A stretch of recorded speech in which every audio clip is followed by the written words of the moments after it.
Welcome everybody, and hello, and please take a seat in our virtual Innovation Showcase event. Very excited to see you here this morning. My name's Simon Woodward. I'm the chairman of the UK District Energy Association. I'm here to provide a quick intro to the day. So without further ado, as we want to keep to time, I'll move on to the first slide. Just a quick one about who we are. We're a non-trade, not-for-profit association. We've been running for over 10 years now. We had 6 founder members, mainly local authority-led schemes, started us in the UK, and we're now approaching 130 members, and we're growing rapidly. At the core of our scheme are the scheme developers, owners and partners, and around those sit the very important equipment suppliers, consultants, contractors, service providers. And all major district energy schemes in the UK are represented by the UKDEA. So just a quick spin about what we're about, what you get if you did decide to join us. Through us, your voice is heard in central government. We're regularly engaging with central government. I've had 2 meetings this week with senior representatives from central government. You'll receive regular updates on both existing and emerging national policy and regulations. A 50-page monthly journal. There's an image on the right-hand side of our January copy. You'll be able to attend the annual conference, the AGM, be involved in regular networking events, gain full access to a feature-packed website and library, and most importantly, receive help, advice and support. So if you're not a member and you're attending for the first time today, attending a UKDEA event for the first time today, please do consider joining us. So today is a bit of a different event for us. We've never run one like this before, so it'll be very interesting to see how it works. There are 200 registered delegates, so we're expecting quite a lot of a chat and questions. There are 4 key themes that we set the day up to, which has been in the flyer. There are 15 presentations across that day, all of them putting forward an innovation that that particular organisation has developed. Each of those organisations have 6 slides and no more than 10 minutes. I'm afraid I'm going to have to be quite brutal, so apologies if you think I'm being a bit mean to speakers who are potentially overrunning. If you want to ask a question of the speaker, please put it in the chat. If they finish early, if they finish at 8 minutes, 9 minutes, we'll try and get some questions to them during the event. If they finish at 10 minutes, I'm afraid we won't be able to ask questions today, but we will get those responses after the event for you. And I think the really important thing to remember, today is not a full-blown presentation on what they offer. It's about a taster for their innovation. So if you want to find out more, please contact them.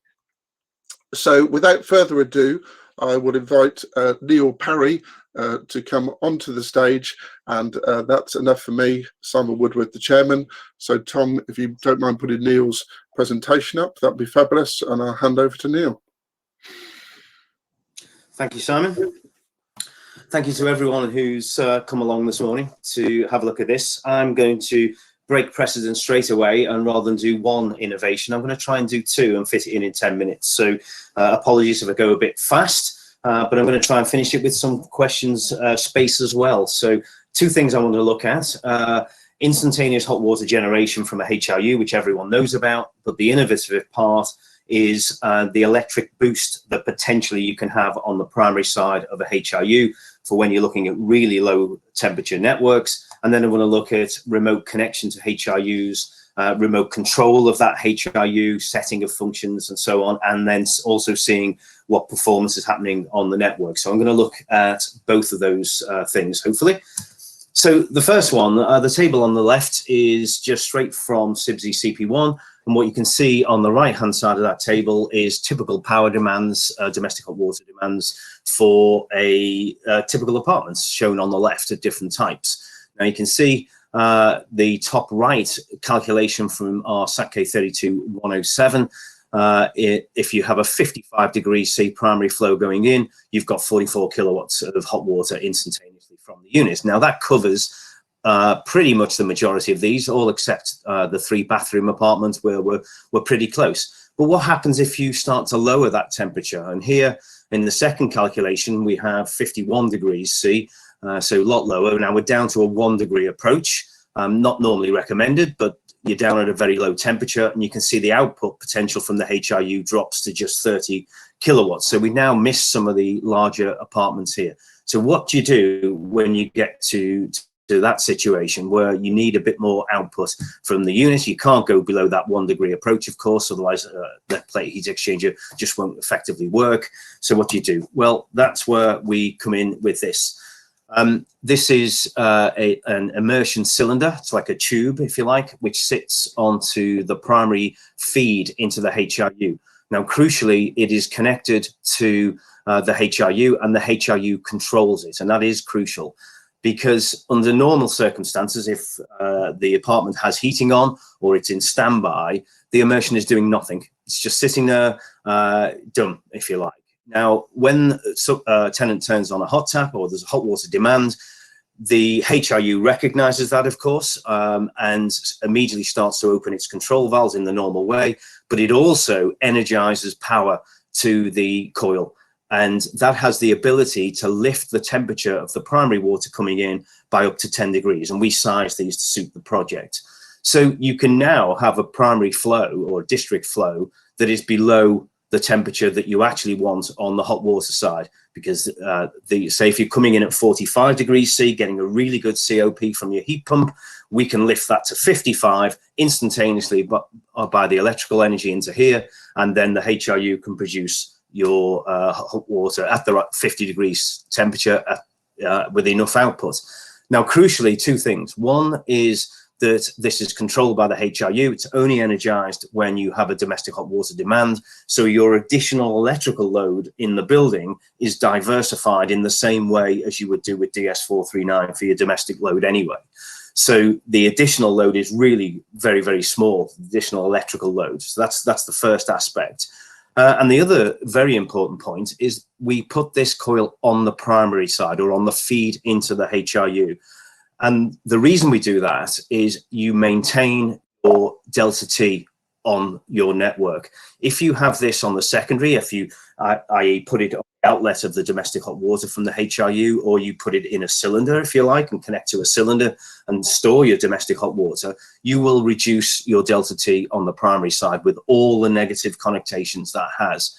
Doing it here on the feed into the HRU maintains that delta T. So you have much smaller flow rates, less heat loss, less chance of overheating of the building, smaller pipe work, all those things that cascade down from that. So that's the first item I just wanted to share with you.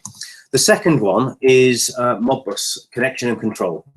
What I'm showing here is the head-end software from our Modbus. And what we've tried to do with this is simplify it. So you don't have to be an engineer to see what's going on. And that's why we have these very simple with traffic light speedos, if I word them that way.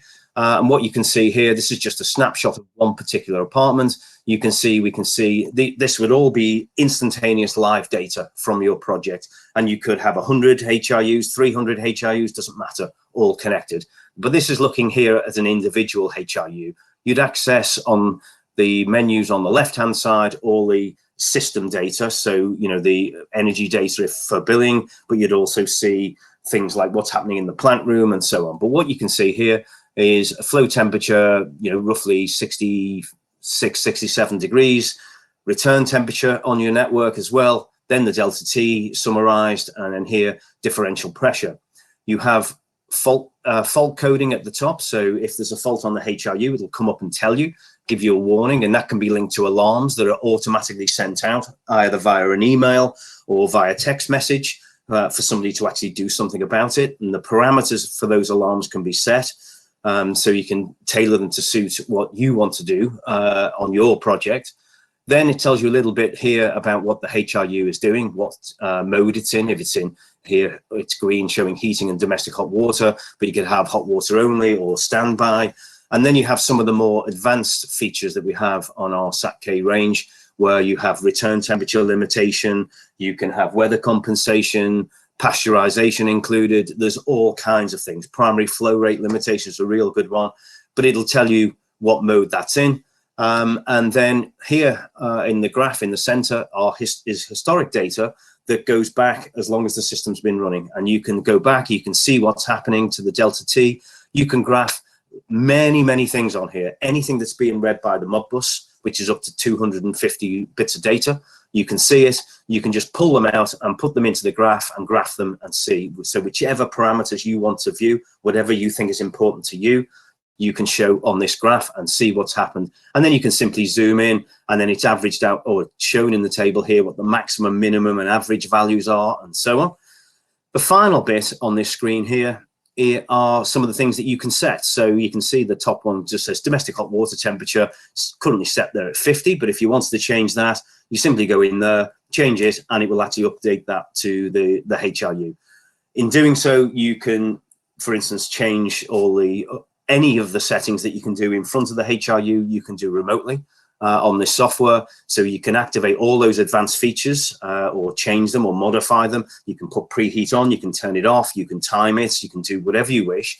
You also have the ability to set parameters that can't be changed by the tenant. So you could go in and say, well, I want 50 on that HRU, and I don't want the tenant to be able to change that. And you can then set that in, and the software will make sure that that never changes from 50. So it's really flexible, gives you the option to do whatever you want to do.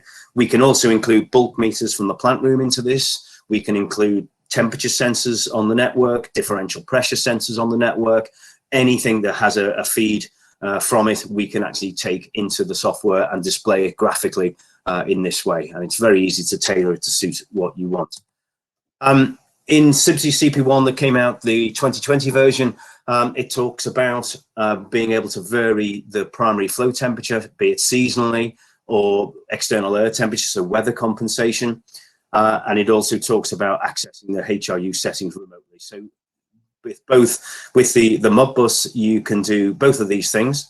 I would like to ask how you can possibly change the primary flow temperature seasonally without having remote access to the HRU, because as soon as you try and drop that network flow temperature, if your HRU doesn't have its flow parameters, its secondary parameters changed to match that primary change, then the network will fail, because at the moment you put that flow temperature below the set points on the HRU, all the HRU control valves will open 100% and your network will fail.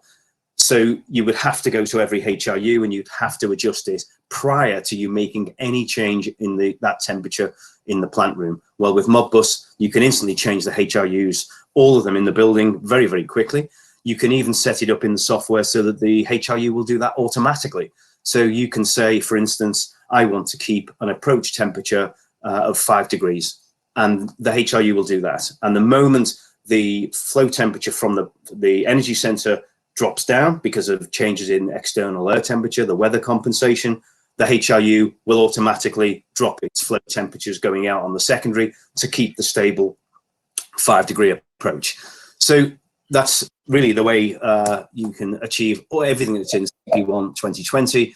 And on the final slide, and I can see Simon's getting nervous, so at the end of our 10 minutes, on the final slide, I won't just read those out, but you can see for the consultant, the installer, the ESCO and the client, there are very benefits to having that Modbus connection. Thank you. Thanks very much, Neill.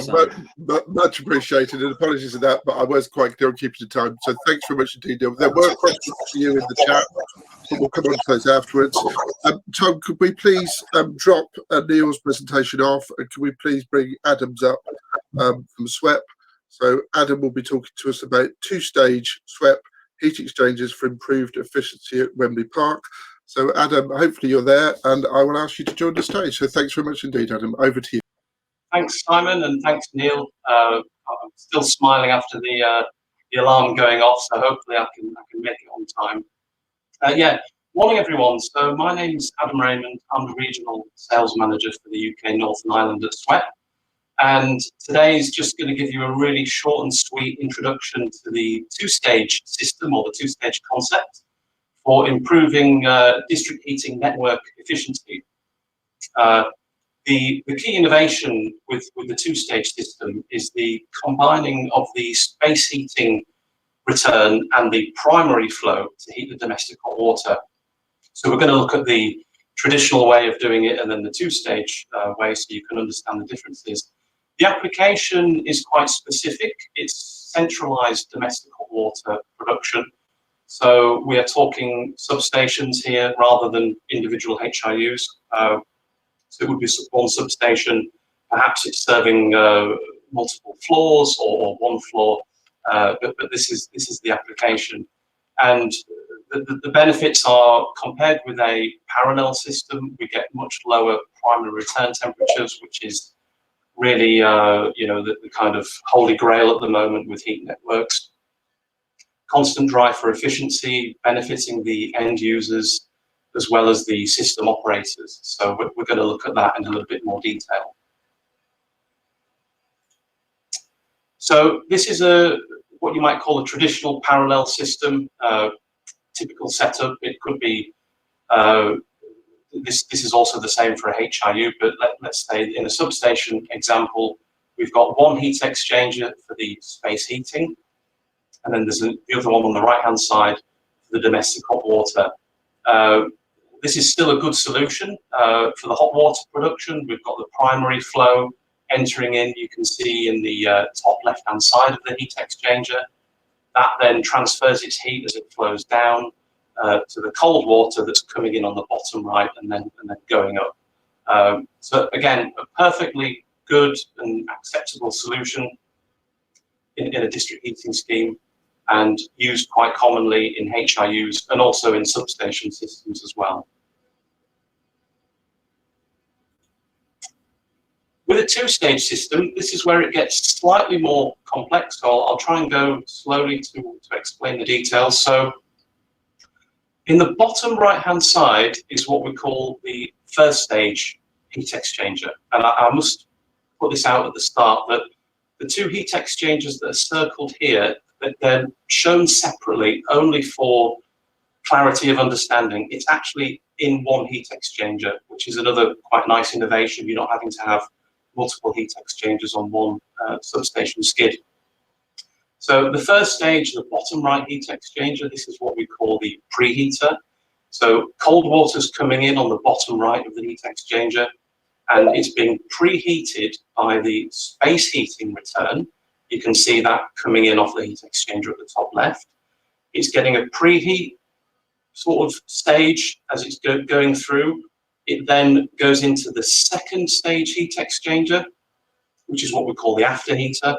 And that's then, the temperature is then lifted up higher to the required temperature, 50, 55, 60. And that then delivers the hot water to the end user. And the key process here is that you've got two stages, two processes of transferring heat from the district heating scheme to the hot tap. And it's this combination of the preheating in stage one and the afterheating in stage two that extracts the most heat from the primary flow and the space heating return, which therefore brings the temperature lower on the primary return going back out to the energy center. On average, you can achieve, it obviously depends on the system setup, the system demand at the time as well, hot water demand and space heating demand, but on average you can achieve up to 10 degrees lower temperature compared with a parallel system. So this is obviously quite interesting for everybody that's involved in the district heating scheme, owners, operators, end users, and so on. And I think one of the interesting things with two-stage systems is, particularly in the UK, is that it introduces a whole concept of centralized hot water production. In the Nordics, two-stage systems and centralized hot water is really, really common. You don't see so many district heating schemes with HIUs or any kind of device at the apartment level. So it would be much more common that they have the substation at the in the plant room or on each floor if it's a bigger development, and that's serving multiple dwellings with space heating and hot water. So in a way, there's kind of two concepts, if you will, or particularly for the UK, we're introducing the idea of moving away from apartment level HIUs, and this isn't going to be applicable to all developments, but certain schemes might wish to consider looking at this centralized production of hot water. And with centralized production, you get some of the benefits. You're not having to knock on the door of the residents for maintenance and other issues. So it keeps everything in one place, so easy access for operating and maintenance. And again, we can achieve these economies of scale. So really, this is the short, sweet introduction to two-stage. Hopefully there's a bit of time for some questions, but there's a lot more to talk about. We have two-stage built into our SSP design tool. It's a particular range of heat exchangers. Obviously, it's going to be RAS approved as well. So if anybody has further questions or has project inquiries that they'd like to put forward, then please get in touch. My colleague, Christopher Frenfeld, some of you probably know and have spoken to him already. You can get in touch with him or myself, and we'd be happy to help you with any specifics that you might have. So I'm just going to take a look at the questions here. If there is any coming through, it doesn't seem to be any. Stephen Hart yet. Steve, we've worked with you before with on the Wembley project, so yeah, please get in touch with Steve as well. He was our substation builder for that project. Obviously, with the control mechanism for two stages is quite important as well. So choosing a good substation builder and the overall package is quite crucial.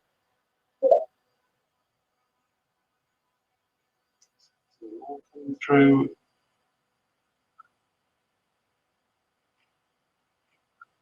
No, I think that about covers it from my side, Tom and Simon. So I've maybe bought you a bit of precious time. You have indeed, and thanks very much indeed for that one, Adam. Cool. At the moment, there's no questions for you in the chat, but I see there's a very active conversation going on between Neill and some of his people. So yeah. I'm sure there will be some questions that pop up in the chat. So for now, thanks very much indeed for your presentation. Much appreciated, and I'll ask you to leave the stage if you don't mind, Adam. Thanks very much for buying us a few seconds of time. Thank you very much indeed. Chris Bowles, hopefully you've managed to sort out the IT. Do you mind joining us on the stage, please, Chris, if you've sorted out your IT? And Tom, could you just please put up Chris's presentation, although I see Chris is typing at the moment. So hopefully Chris will either join us or sadly confirm that he unfortunately can't.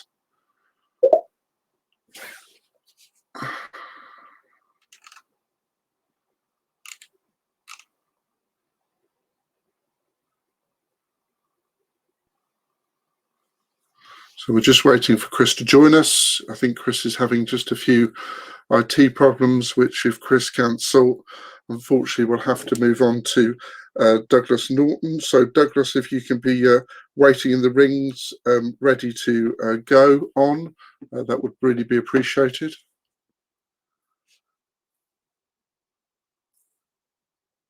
So we'll give Chris Bowles another couple of seconds to try and join us on the stage, and if he can't, unfortunately, we'll have to move on to the next speaker.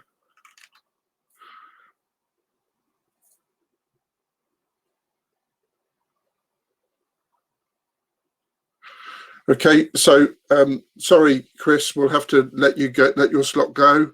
I appreciate you were having some IT problems joining us. Tom, could you please pull down Chris's presentation, and we will move on to Douglas Norton's presentation. Douglas Norton is product manager for metering solutions for SAV. So Douglas, if I could invite you to join the stage, please.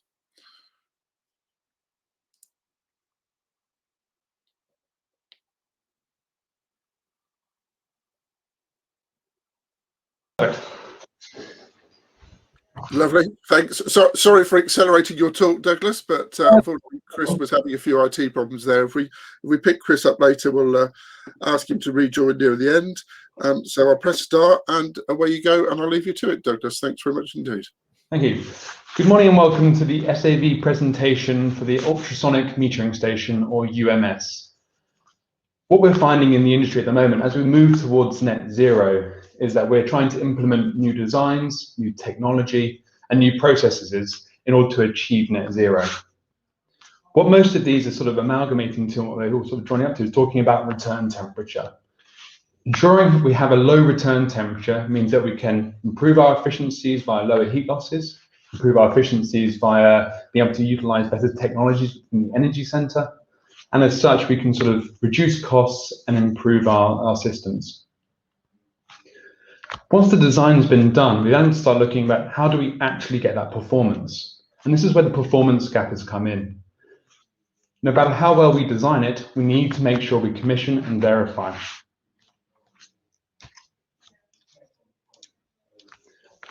When looking at commissioning and verifying HIUs, there are three different areas you need to look at. You have DHW, keep warm, and space heating. It's generally now started to be accepted the different ways that we can commission the DHW and the keep warm to ensure we get those low return temperatures. The real issue comes when we look at the space heating side. So what does the industry currently do? And those difficult questions gets asked when you have to work out how to commission and verify a space heating circuit in the summer, or when the handover was last week and we only have a very short amount of time to try and actually get it done. This is a very awkward moment for the industry, and sometimes we have to put our head in the sand and sort of wait until a winter period to go in and recommission, etc. The three modes, the three ways that I sort of see out in the industry of how we can commission. The first one, and hopefully we'll never see this ever again, is radiator balancing via the hand sensor. Making sure you've got heat at that radiator is not a good way of understanding whether your radiators are balanced properly and ensuring you've got that low return temperature. As such, CP1 is then improving that process and saying, actually, the way that we can do it is by temperature balancing.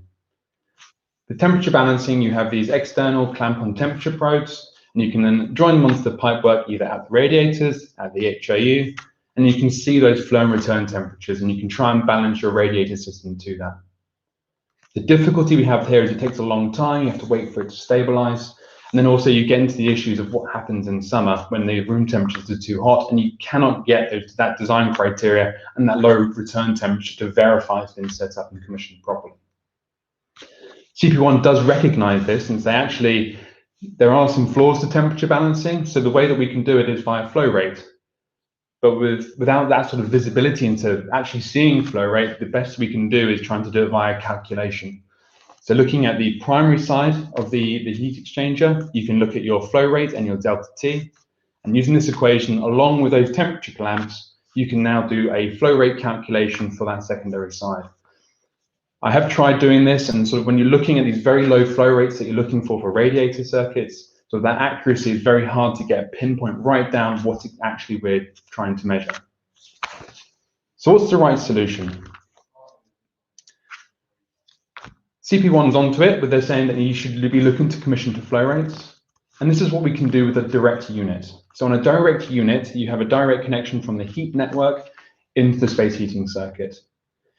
You have, via the metering and billing regs, you have an energy meter that you have to install there, and that energy meter can measure flow and can measure delta T. So you've got a tool already installed that you have to have there to see your flow rate and your temperatures. Then looking at your radiator circuit side, assuming you're following CP1 guidance and looking at sort of installing the right radiator valves and pressure independent control valves, you can then set up each individual radiator to an exact flow rate. That can all be monitored on that energy meter, and you can commission and verify no matter what time of year, and also it's very much quicker than trying to do temperature balancing and waiting things to settle. So commissioning to flow rates is the right idea to do. The difficulty comes is when we move away from direct units. So when looking at indirect units, all of a sudden you have a plate heat exchanger separating out that heat network side from the secondary heating side. All of a sudden you're blind. You don't know what's happening in that space heating circuit. You've got a pump, you've got pressure independent control valves, you've got the different radiators, you have bypass radiators, tower rails, etc. You need to know what's happening to make sure you can commission and verify properly. This is where the UMS comes into it. So you already have an energy meter there through the metering and billing regs. That energy meter can then take in that second flow piece and a third temperature sensor. You now have visibility onto that secondary side. You can now do the same commissioning process that we would do on the direct units. So assuming you've got the pressure independent control valves on your radiators, you can set each separate heat emitter to the right flow rate, and you can verify it on the energy meter, saving time on site. You can do a full load test, making sure that the HIU is performing and sort of the settings are put in properly for that full load. One of the big benefits as well is that it's all on the energy meter. So with the energy meter, you have your error codes. So if you've got air in the system, which is a very big issue on the secondary sides, that can be sort of highlighted. But also if you have issues with potentially circulation through to blockages or pump, you can also see that with that energy meter. The energy meter digitalizes all the data. All that data is going into the energy meter, and that can be seen in two different ways.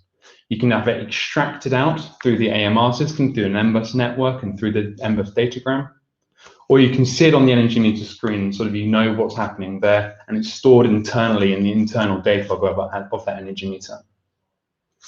One of the things I'd like to point out here as well is that flow piece and third temperature probe, they're all MID approved, good for billing, but also means that it's accurate and it can go down to that 3 litres per hour. So you know that you can commission those very low flow rates going through these radiator systems. We've looked at the commissioning side, the setup side, but there's also a benefit on the ongoing monitoring. With the camshaft meter, you can see what's happening on that secondary side, but also you've got some key performance criteria. You can look at your volume weighted average return temperature for that space heating. So you can compare that with your primary side, and then you already know where that return temperature is issued may be coming from. Is it coming from a DHW because you can't see it on your space heating, or is it definitely coming from your space heating? This means that you can then send engineers to site knowing what they're going to be looking for with the right parts, so you can save visits, you can save complexity of trying to work out what's happening. So finally, we can sort of take our head out of the sand and we can actually know what's happening. So thank you very much for your attention. Please get in contact if you have any further questions. We have some various guidance on how to commission and how you can verify using the UMS. And you can always get in contact with us. So just see if there's any questions in the chat. Thanks very much indeed, Douglas. Much appreciated. Oh, I see there's a question popped up in the chat for you. Can you see the one for Marco? Yeah. If you don't mind answering that one, please, verbally. No, that'd be great. No, of course. So yeah, the configuration there's obviously a complex configuration for that. And yes, we can sort of share that with you, and you know how you can configure that meter to be able to utilize that second flow piece. You can set it up either through the camshaft software on site, or you can get it done by camshaft themselves for ordering.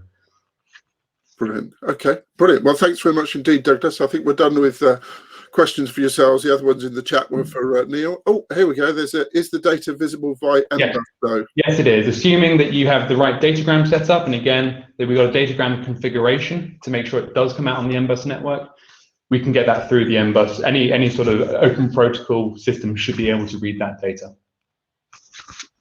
Brilliant. Excellent stuff. Okay, brilliant. No Thanks very much. Marco looks pleased. So I'll ask you to leave the stage, Douglas. Thanks very much indeed. And Tom, if you can pull Douglas's presentation off. So we're running a few minutes ahead of time. So very sorry to Chris, who doesn't appear to be able to join us due to data issues. So Chris was going to speak about his Inter-Hyper 2 twin plate heat exchanger, but that will be in the slides that we circulate after the event. So we will now, thankfully, we've gained a few minutes because I'm sure we'll lose a few later on. We'll move on to the second session. The second session is customer interfaces, and I'd like to invite Ant Coates-Smith and Jan Hansen onto the stage. And Tom, could you please put up the presentation, which is about their Curve prepayment web app? And yes, if we've got time later, we will bring Chris back onto the stage, subject to IT. So Jan, over to you and to Ant as well. So thanks very much indeed to both of you. Morning. Good morning. Thank you very much. Yeah, I'll kick off. Good morning and welcome to the Curve web app presentation for flexible billing solutions and much more. As an industry, we need to make heat networks cost effective and ensure they become an investable asset. Therefore, Inside and SAB with their technology partners have come together because our respective customers demanded a more cost-effective way to do billing. Developers and contractors wanted to pay less during install. Clients wanted to pay less during operation and are worried about replacement cost, RepEx. That is why we're proud to present the Curve flexible billing solution, which will save give savings to all relevant stakeholders, and that will be both on CapEx, OpEx, and RepEx. Most of today's solutions require two sets of infrastructure for communication, wireless or GSM, and then as per CP1 2020, also an M-Bus infrastructure. In addition to that, you also have the in-home display. The innovative step was to introduce smart M-Bus, which is widely used in existing district heating markets. And then in order to provide visibility, utilize smartphones or similar internet-connected technologies. And by adding a simple communication card which uses smart M-Bus, it opens up numerous options for data collection and communication. It means that with one simple, low-cost, open infrastructure, you are in control of your data, and you have several solutions you can adopt to comply with CP1 2020. The key is that through the use of smart M-Bus, you're in control of your data, as it is acceptable through an industry-accepted open protocol. This allows you to do performance management of the whole network, all the way from the individual flats to the plant room, as again required by CP1 2020. With the M-Bus Disconnect card, it also allows you to offer flexible billing solutions. They are as follows. Curve can offer simple monthly credit billing, or with credit billing, you can employ your own billing company utilizing the open smart M-Bus protocol. The Curve app also allows a new invention, credit as you go, and that basically means that you can switch people off through the M-Bus Disconnect facility if they don't pay, even though they are on credit. But the best thing of all, and as recommended by CP1 2020, it also allows you to offer cost-effective pay-as-you-go. So the choice is yours.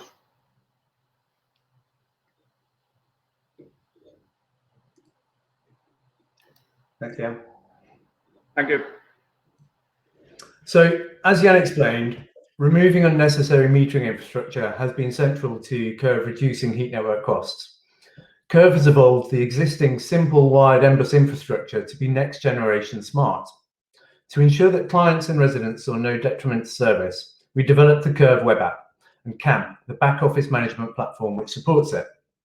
At Insight, we have over 10 years of frontline experience managing a range of pay-as-you-go metering solutions, and we used our operators' experience along with feedback from consumers to ensure that the Curve app adopted and advanced only the best features seen in the market. As a result, Curve is the first heat network pay-as-you-go web app, the app itself being the innovative solution.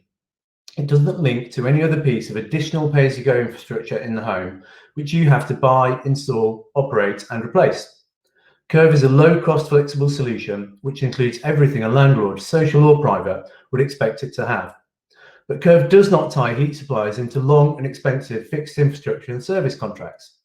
Curve ensures levels of open and transferable protocol data are built in throughout the wired M-Bus solution.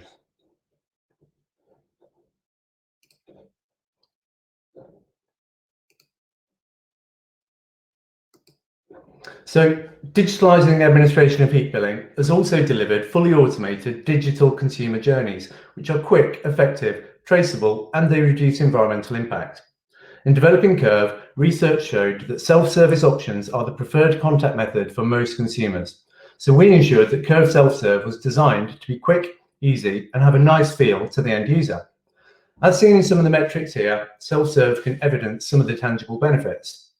With nearly 80% of residents accessing their account via a phone, consumption data, the most popular information, is presented more conveniently than on a wall-mounted display device, promoting greater consumer engagement with their heat use. Curve offers several multi-channel payment options, but consumers have all elected to pay from within the app, and when making payments take less than 40 seconds, it's a pretty clear, convenient choice. Now, clients are happy when consumers pay for their heat. And where credit billing was initially deployed but later switched to Curve Pay-as-you-go, consumer debt was reduced by 92% in less than 3 months. Curve has also seen a 94% reduction in customer contact, a resounding endorsement for self-service. Reducing contacts on this scale can drive further metering and billing OpEx savings too. But for those 6% of consumers who need to speak with us, call centre wait times of under 1 minute and an industry-leading Trustpilot score provide a very sturdy safety net. For vulnerable customers, Curve Safety Net really matters. Our research shows that credit-based billing options with carer facilities and nominated account guardians provide the most appropriate level of support and reassurance to this group. If your circumstances make managing an app or pay-as-you-go platform difficult, then it's a reasonable assumption that managing any in-home display or online payment is also unlikely to be suitable either.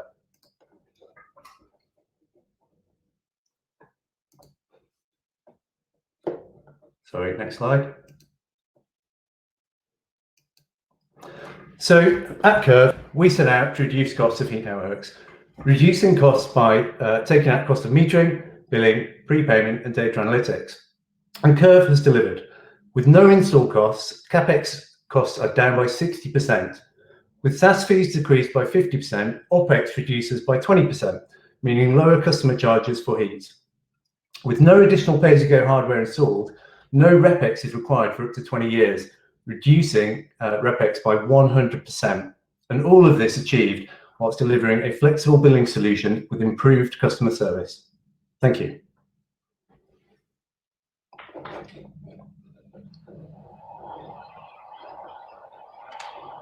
Yeah, and a very interesting presentation indeed, and thanks very much for talking to us about your new innovation. At the moment, I can't see any particular questions in the chat, and I'm keen to keep us working to time. So thanks again for both of you for speaking. We will be circulating the slides. Oh, we've got a question popped up in the questions section, so keen to do that. Jan and Ant, can you see the question in the questions session? I don't particularly want to read it out because it's a very long one from Marco, which is welcomed. Would you like to consider and respond to that one, please? Yes, basically what you call it, it is a piece of CANTRUM software that is sending the signal, but all the data and everything else you can get through the NBus protocol. But that particular command is basically what you call it, going through the NBus infrastructure. And if you want to have the facility of disconnecting, then obviously there is what you call a software there. But you know, you're not tying yourself into a specialist, and if you don't want the facility, you can still use your what you call it open protocol smart NBus and pull the data out elsewhere. But like with anything, you need a piece of software, and actually there is a free piece of software that you can get, and you can operate it through there. The automation of that's where we are working with saying, okay, there you need sort of the Curve app. Brilliant. Okay, thanks very much for that. Indeed, Jan. I think we're done on the questions. So if you don't mind leaving the stage, the two of you, that's very, very good indeed. And just to mention again, the presentations and the recording will be available for this session after the event. So if I can now ask you, Tom, to put up Vital Energy's presentation and invite Glenn Harrison, their Business Development Manager, to join me on the stage. And Vital Energy are here today to present their new Glass Smart app. So thanks very much, Glenn, and over to you. Well, good morning, everybody. My name is Glenn Harrison, and I've been invited to talk today about Glass. Glass is a digital innovation from Vital Energy, and it's a platform that accepts data from heat networks, manages that data, but also manages data from metering and billing assets. The platform was initially developed to be a class-leading metering and billing platform, but it's since developed into a much wider scope with much wider capability, and I'll touch on those in a minute. Glass takes data from connected assets, so from heat meters. Sorry, the slide's moving on its own here.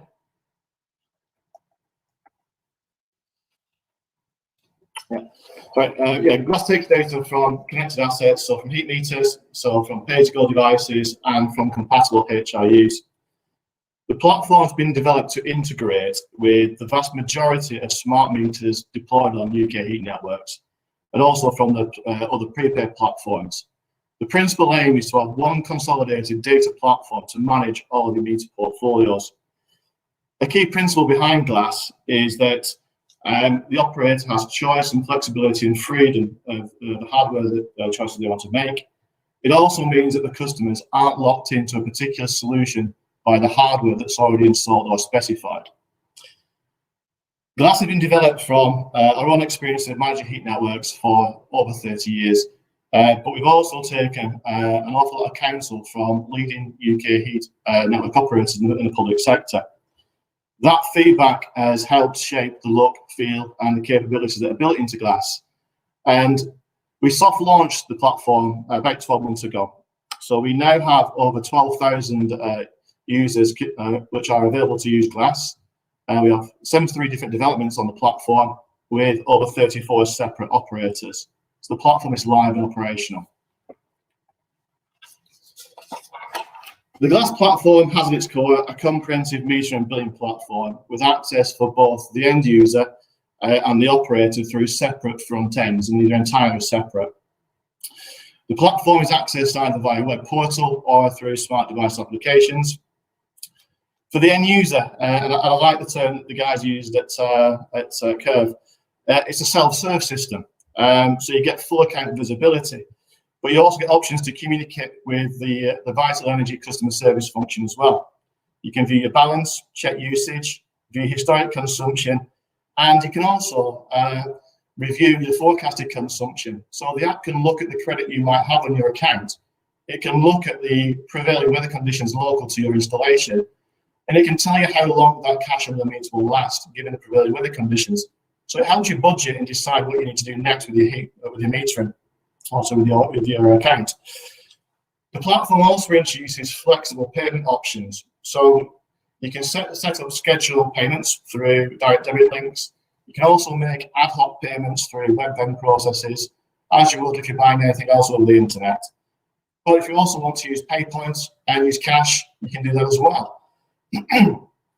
The app gives a full audit trail of all the transactions that are taking place on the meter. So when you've gone to the shop and made a top up, you can see that money appear on your account almost instantly. So you're not having that element of doubt. There's also a comprehensive back end that sits behind the platform, and the user can access this for asking questions, looking at any particular technical issues they may be having on their system. But they can also use it as a way of accessing support if they are feeling particularly vulnerable or have issues with making payments. So again, those facilities are built in. For the operator, you can understand at a glance how your networks are performing. So you get on the front screen of the operator section, you get a traffic light system. So if you log onto your platform and you see some red icons against a particular network, you've got some investigation work to do of some potential issues or areas of concern in that network. If you've got a green icon, it's time to go and get another coffee because everything's looking pretty rosy.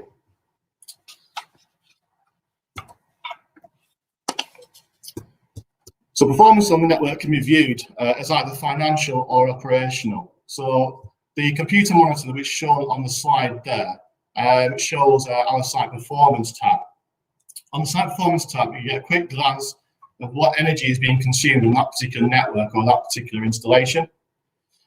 This allows you to determine which customers are using more energy than their peers or potentially less energy than their peers. On that particular example, you've got some fairly high spikes. So that can lead you to some other questions about perhaps network performance. Is there a bypass left open in that system which is causing that additional consumption? Equally, you can also identify those customers who are using very little energy or less than their peers. And you can start to ask those questions, those sensitive questions about affordability and whether there are potential debt issues associated with that customer. So in that sense, Glass becomes a first-line defence in providing that support and identifying those vulnerable customers who might be connected to your network. I said at the start that Glass has much wider capabilities than a standard metering and billing platform. Well, this is where it sort of really starts to hit home. Glass can be built into our vTherm range of HIUs. When Glass is linked to a vTherm HIU, it brings Hive-like capability for that consumer. The consumer can schedule their heating timescales, heating routines. They can also turn on the device remotely from the park, from the pub. They can turn it off if they've got a holiday and forgot to turn the heating off. They can do all that remotely, so it brings that Hive-like capability and control. The HIU can also report on network faults and any particular issues that might be occurring at that point in the installation. So the operator has the ability to identify issues and go back and, in most cases, manage those remotely. Our engineers can also access the HIU remotely, so they can identify any particular faults or issues that are occurring in that particular appliance.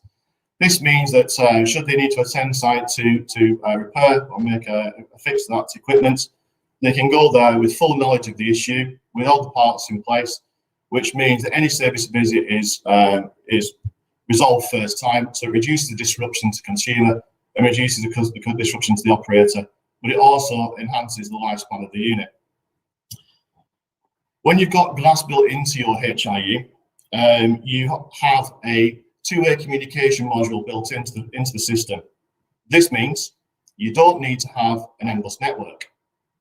This also means that we have the ability to control prepay functionality remotely as well. So you don't need to have expensive bespoke prepay hardware. So you can remove the cost of the installation of the endless network. You can also remove the cost of that prepay hardware. It's built in. I did like, again, one of the terms that Jan used in the previous presentation, which was about credit as you go. Glass also delivers that functionality. Essentially, the prepay capability is built into the unit. So, if you have a customer that has a particular need or is starting to struggle or issues with payments, and they're on a credit billing contract, you can remove that customer across to a prepay capability or a pay-as-you-go capability remotely. So again, Glass is bringing much greater capability and capacity to that HIU installation, reducing costs, but offering a far greater or a lower service. So Glass is a live system. Gives you access to live data from the devices that are connected to it. Every time you refresh your page on Glass, the platform goes and looks for the most up-to-date information. This means you get a very accurate picture of what is occurring on that particular network or installation at any given moment in time. Access to this live data helps build a very accurate picture of how consumers are using their systems. We can gain very valuable insight into how the network is operating in reality as opposed to design. And we can also use that data to influence how we manage the generation assets if we're involved in that side of the installation too. Not only does Glass give us the ability to understand how the network is performing from an operational and efficiency standpoint, we can also see very clearly how the network is performing from a financial perspective. The operator can view all the monies that are being received on that particular network periodically. They can also use that data to understand whether the operating costs for that network are being met by the tariffs that are being used to recover those costs. So again, you can use the system here to check your tariffs and make sure that they're appropriate. Glass is primarily focused, a customer-focused platform, which gives the ability to understand those customers that have greatest need. So if you're an operator of a platform, through the analytics that are available to you, you can identify very quickly which customers are struggling, which customers need additional support, and again, where you need to focus your efforts. Like I said, the platform was rolled out over the last 12 months, and so far, it's been a very, very proven success. Brilliant. Thanks very much indeed. You're all in. Your 10 minutes are up. So thank you very much indeed. That was much appreciated. I can't see any questions in the chat. There is one, but I'm afraid your 10 minutes are up, so you'll have to answer it online. There is a question, if you don't mind. So Glenn, if you don't mind leaving the stage. Tom, if you could pull Glenn's presentation down. And then if I could invite Neill and Andrew from VRM to join me on the stage, please. Hi Neill, are you going alone today, or will you be joined by Andrew as well? Andrew should be coming on as well. Okay, no worries. I'll leave the both of you to go, and I'll step off the stage. There you are.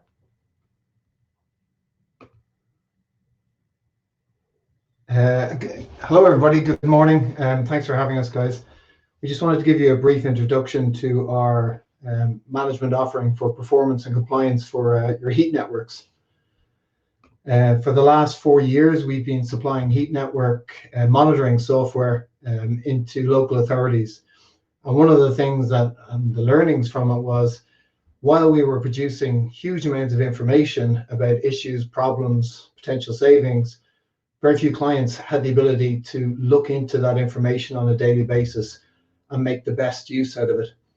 So in order for us to assess a heat network or to take it on, if we were just providing software or we're looking at a managed service, we start with the data. So we look at gas data, energy data, take that into our system, try and enrich it with things like repairs, if they're available to us, plan for risk assessments, and we start ranking the stock based on its performance. So how good is it? What risk level is it at? Where should initial investments be made? What do those investments look like, and what's the return on those investments? And that starts us off with our clarity solution.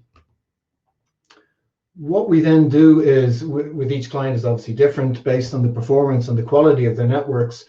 On the top right, you can see the diagram. So we start connecting everything. So we don't look to replace anything that's there already in situ in plant rooms or in the residence flats or abodes. What we do is we look to connect it all. So where possible, we use simple IoT sensors to connect, existing gas, electricity, pumps, etc. Building management system if it's already in place, and although it doesn't have to be. And feeding in information then. So what we're trying to do is produce our best-in-class KPIs to allow somebody to monitor their heat network correctly or bespoke. So certain clients have their own needs and wants, and we create those as bespoke KPIs. And what happens then on a consistent basis is we start seeing where the faults are. So down the bottom here, you start seeing where the faults are. So this started for us with Camden, and what we realized quickly was we were spending a huge amount of time passing the information across to the client to say, hey, you've got a problem in this particular pump, you've got a problem in this heat network, and heat meters have been installed back to front and aren't operating correctly. So that sort of led us to the next level, where we realized that actually the answer, which down the bottom right, was to provide a service where we could sit on the client side, represent the client, but interact then with the third parties. So it could be the contractors on site, and the client might have their own sort of manager that needs to get passed to, or third-party contractors that are there by framework contracts. And obviously the resident sitting there as well. So is there a place where the resident could actually send information, call, complain, and how could this be taken care of on behalf? So that led us to a managed service offering, and the whole idea behind this is uptime, it's performance. It's also showing in a time where budgets are being cut, where clients can invest the least amount of money for the greatest return. And that again is part of the service that we have. One of the things then that this led us to, my colleague Andrew is going to jump in now in a second, we suddenly realized that in an awful lot of the sites that we visit and we look at when they're brand new, we see that things are not compliant, and clients are asking the question, how do we be compliant? What do we need to do apart from just the hardware itself that we might need to upgrade, or the measurement of it? What else do we need to do? So that led us then to a new solution, which Andrew is going to talk to you now. Yeah, so good morning. My name is Andrew. I'm the compliance and sustainability manager here. And as Neill said, our kind of customer focus for a long time has been looking at your data, analysing your data, seeing what it tells us. What we're here really today to show you, in the innovation we've got for you today, is our compliance as a service as part of our managed service. Now, one of the pain points or pinch points we've encountered a lot, and we work very closely with Croydon at the moment as part of their digital Croydon project. And they understand one thing that you do get when you get the data is the knowledge of what you have to do. And one of the main things that you really have to do, as most of you probably realise, or certainly should realise, as of the end of last year, the heat network metering and billing reg amendments have been released. There's a lot of information, and every heat network owner, whether you've notified OPSS last year or not, is now required to take action, and pretty immediate action. So for those who maybe haven't caught up, the heat network metering and billing reg amendment has introduced 3 new BEIS building classes and 2 new cost effectiveness tools. And in a nutshell, what it means is that all existing communal or district heating that's not defined as supported housing falls into what they've now defined as an open class. And all buildings in this open class need to be assessed via their viability tool. There's also a new notification template that includes these 3 building classes. And the first and key deadline for all heat network owners is the 27th of November this year, at which point you must have notified OPSS of all your existing heat networks, the building classes, and your requirements to install. The second deadline is next year, the 1st of September 2022, at which point you must have installed all the heat meters. So what have we done? We've added and developed over, since the amendments were released, we have developed compliance as a service platform. And this platform is specifically designed to take you up to this reporting deadline in November 2021 and to assist you with the first step, which is the building classification. You'll see a breadcrumb across the top there that takes you through the compliance stages. It starts with building information, that classification we talked about, the network information, then the OPSS notification itself, then the period between November this year and September next year, when I'm sure you'll all be busy installing the meters that you need to install, and then obviously a compliance, a final stage here. We have compliance-specific and OPS-specific KPIs, where you can see here in this sample network, we have a number of unknown buildings which require classification, a number of open buildings which require the cost-effectiveness tool to be utilized, a number of viable buildings where we need to install, and then some exempt buildings. We have some building information, and here at the bottom you'll see in this modal the action. So the action for this building, which is in open status, is to launch the cost-effectiveness tool.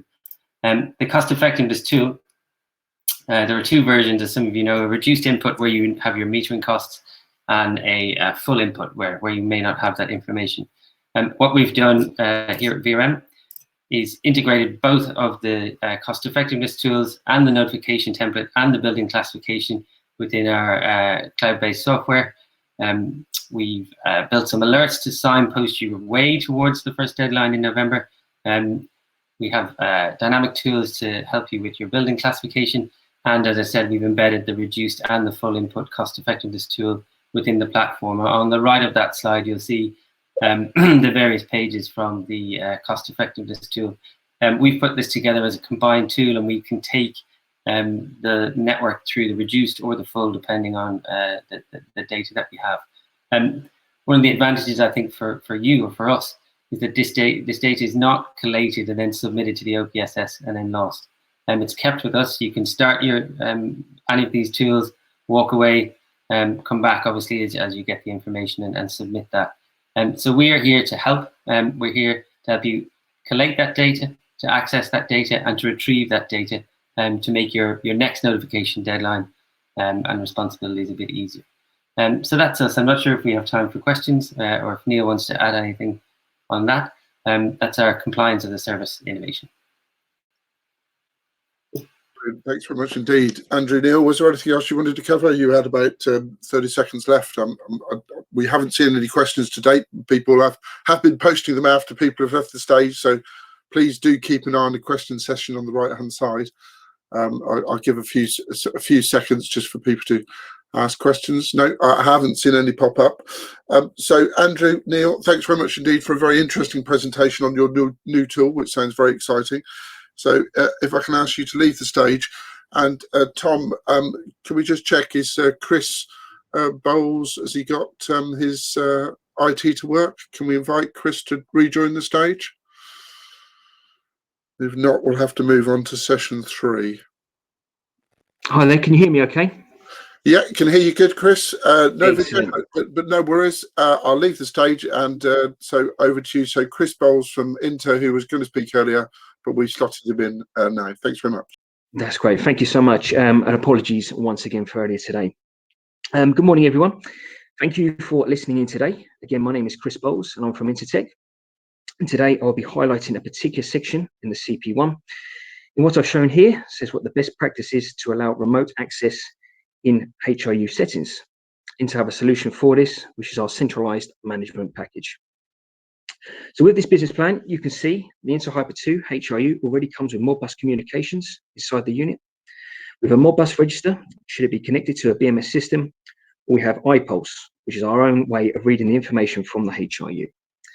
This can then be used in collaboration with a metering and billing package. We also have the monitoring data plan, in which is a dashboard that can be accessed from a PC, tablet, or smartphone, and which this will be shown in our further slides. All our HOUs are monitored by our service desk and can be incorporated into a service plan if needed. So we could then see if any faults happen within the HRU and where it's live. We have screens up at head office, which includes a huge TV in our technical area. So as things come online on the TV, it will show all live HRUs across the UK. And if it flashes up, it shows where there is a fault. Also, commissioning, we can provide this and incorporate it if needs be. Now going into more detail, what are CMM packages? The CMP hardware is a small box that's connected to the Hyper 2, which can sit inside the HRU or externally, in which it collects all the information and then sends signals via GSM. Billing packages, these will be provided by the billing provider and who they decide to use. Service, monitoring and commissioning, I've briefly covered on the previous slide. In regards to commissioning, we will quote the installer. It's then up to them who they decide to use, but once it's been completed, the HRU must be registered with INTA. Looking through these key points, more detail will be shown in the next few slides. Now, the main functions of Modbus. There is X amount of gateways and information you can pull from the Modbus register, but we feel these are the most things that people will look at. Operating temperatures, primary and secondary, how much heat is being used, and hot water usage per apartment. The actual setting of the HRU can be changed if needed. And what's important, according to the CP1, is fault diagnostics. You can see if any faults come up on the HRU. This would then cut out the first engineer visit to find out what the fault is. The performance issues you can see on graphs and charts. And then moving on to the next slide, this is the actual display of what it is. There's a dashboard providing lots of information. There's a map on it as well, showing properties across the country and can pinpoint any particular HRU from anywhere and go straight to it within seconds. Alerts can be given to see how many maintenance visits are required. And there's also a function inside the HRU which allows you to ramp down the power of it. So you can't technically switch people off, but if they want to, there's this function inside that can ramp it down to 50% of the output. So at this point, people will begin to ring us saying there's not enough hot water, and then giving us a reason to go in and then do a maintenance visit at the same time. There's some more screens to allow you to program the HRU, which shows you all the historical data of how it's been performing.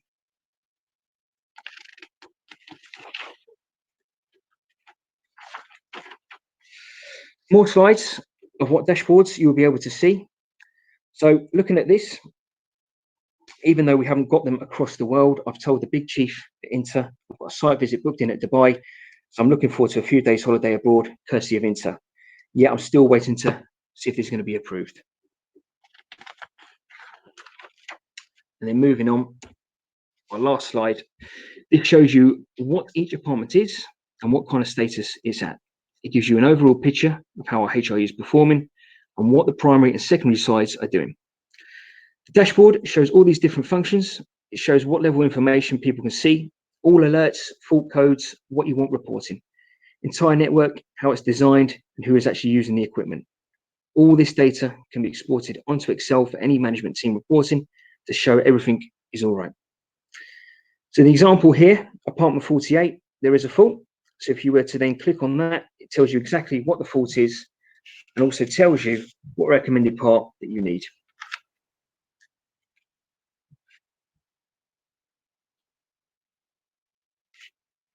And that's the end of our presentation. Brilliant. Thanks very much indeed, Chris. That's much appreciated. I see something's just popped up in the chat. I'm not sure it's a question. Let me just check. Yep, so we will send the presentations out if you can't see them, Greg. Yeah, absolutely, we'll send them out to all users. So Chris, at the moment, no questions in the chat, but please, if you could monitor the question session, see if there are any questions up. Thanks very much indeed for the presentation, really very interesting. And if I could invite you to leave the stage and Tom to pull the presentation down. Thanks very much indeed, Chris. That's great, thanks a lot. Cheers, Tom. So yeah. Yeah. All right. Yeah, that sounds right.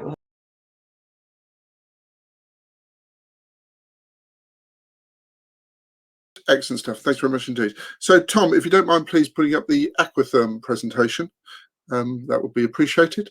And if I could invite, I believe it's either Andy or Neill from Aquatherm to come onto the stage. Andy, Hi, cool, excellent. Thanks very much. I'll hand you over to Andy Cutting, who will present Aquatherm, an innovative solution for district energy networks. Good morning, everybody, fellow UKDEA members, and to everybody that's taken the time out of their schedules to watch and participate in today's showcase event. Many thanks to Tom Woodward for organising the event and to Simon for chairing today's proceedings. As Simon said, my name's Andy Cutting and I'm a Business Development Manager for Aquatherm UK. I'm joined today by our Technical Manager, Neill, who shall be answering your questions within the questions and answers facility on the right-hand side of your screen. For those that haven't heard of Aquatherm or used our products in the past, Aquatherm's a family business whose core values lay in being independent, determined, reliable and leading. Founded back in 1973 in a small town called Attendorn in Germany, which is just outside of Cologne, Aquatherm's now active in over 80 countries worldwide, has over 17,000 items within our product range, and manufactures over 32 million metres of pipe and over 38 million fittings annually. Our pipe sizes range from 16 millimetres all the way up to 630 millimetres. Today, we're going to look at how using Aquatherm polypropylene piping systems can provide an innovative solution to district energy networks. As I've mentioned, if you do have any questions, please use the questions and answers facility on the right-hand side of your screen. Alternatively, you can email us using the email address in the bottom right-hand side of the slide.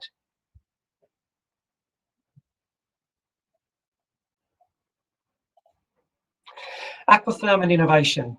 These two words have been inextricably interwoven since the company was founded. When Gerhard Rosenberg developed the first polypropylene piping system, he succeeded in creating a globally successful product. Many other innovations have followed, with which Aquatherm became the world market leader in polypropylene piping systems. Our research and development department is constantly creating innovative products and improving existing ones. Decades of experience in the production and the application of PPR pipe systems has led us to today being able to offer an innovative solution for the piping needs of district energy networks. The current ambition of continuous development has led to numerous improvements of the Aquatherm system technology, thus opening us up to new markets. Newly opened markets set a high standard of quality to make even larger demands against our pipe material.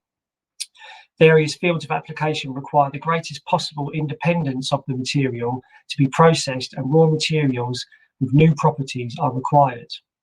Aquatherm has developed and produced their own innovative PPR materials which meet the demands of a global market for potable water, heating technology, air conditioning, chilling engineering, industrial and agriculture economy, shipbuilding, fire protection, and of course, district energy networks. The successful outcome of our research is our own innovative polypropylene material called Fusilin, and as a result, all Aquatherm PPR pipes and fittings are made of Fusilin PPR. Fusilin is respected worldwide for its consistency, chemical purity, and low environmental impact. Special heat and extraction stability are just two of the features of the Fusilin material. Its physical and chemical properties are well suited to the transfer of heat within district energy networks. Above all, material union by thermal fusion is achieved, resulting in a permanent, virtually leak-free connection. Over the next 4 slides, we'll look at the advantages that this innovative material can provide for those involved in the district energy schemes. Within Aquatherm, we take our responsibility for our employees, for other people, and for the environment very seriously. An important component of Aquatherm's corporate success is consistent environmental protection. All of our processes are focused on conserving resources, minimising the use of energy, and avoiding waste. For example, the waste resulting from our production process is recycled to the greatest possible extent and then processed into new products. This is made possible by our material, polypropylene. It's characterised not only by a long life, but also by possessing good environmental and recyclable characteristics. In addition to complying with legal requirements and regulations, we've committed ourselves to a continuous and systematic improvement in environmental performance. This is confirmed by, amongst other things, our ISO certified environmental and energy management systems. Through various measures, both large and small, we work every day to reduce electricity and water consumption, as well as CO2 emissions within the production process. The amount of CO2 produced during the manufacture of our products is far less than metal equivalents. The innovative nature of fuselling within our products leads to an extended service life, and our 10-year warranty provides peace of mind for district energy schemes. The use of Aquafirm fuselling products can be used to gain both valuable BREEAM and LEED B4 points, and we make our environmental product declaration available to everyone via our website. Now, we all know that the advantages of district energy schemes are obvious. However, the right choice of piping material is of crucial importance.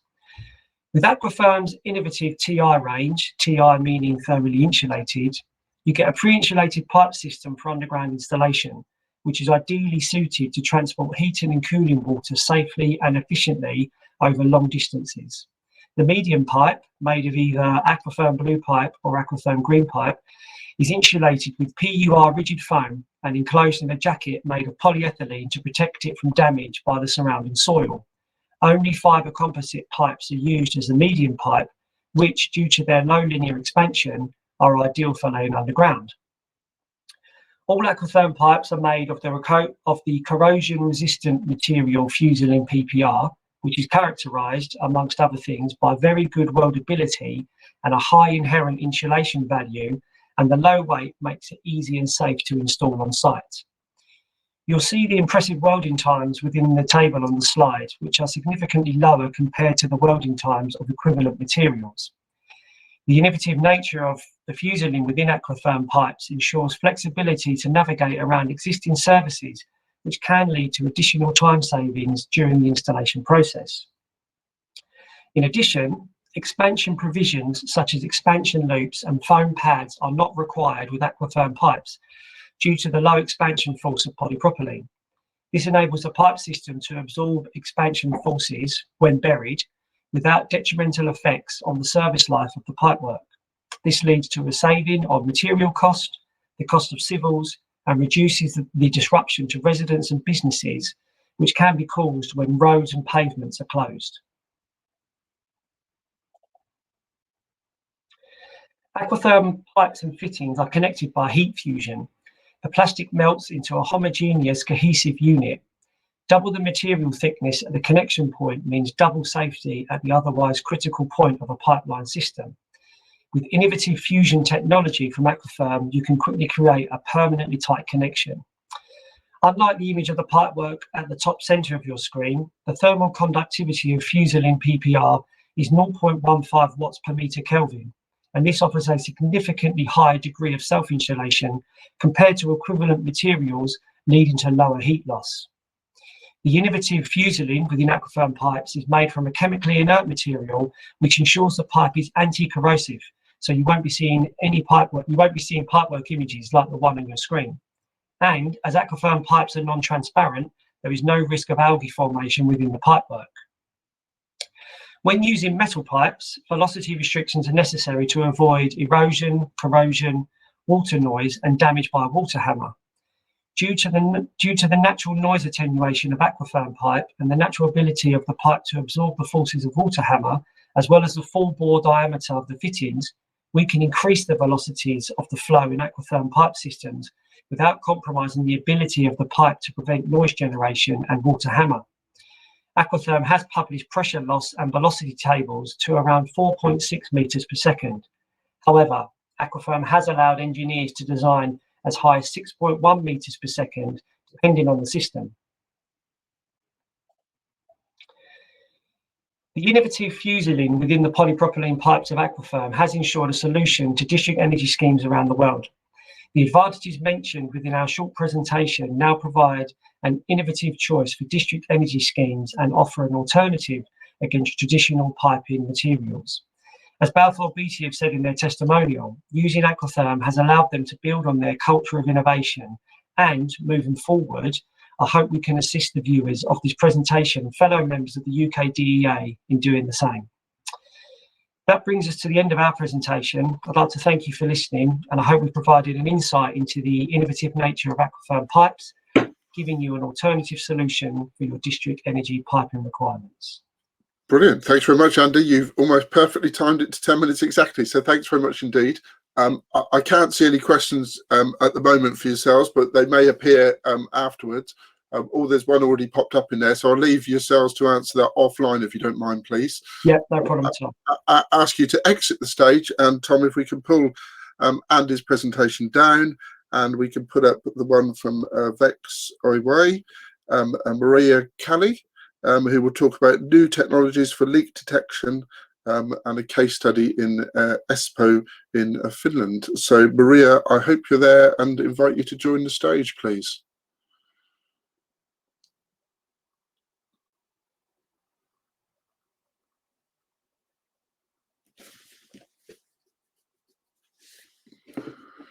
Just give Maria a few seconds to see whether she's having some IT problems that she can resolve.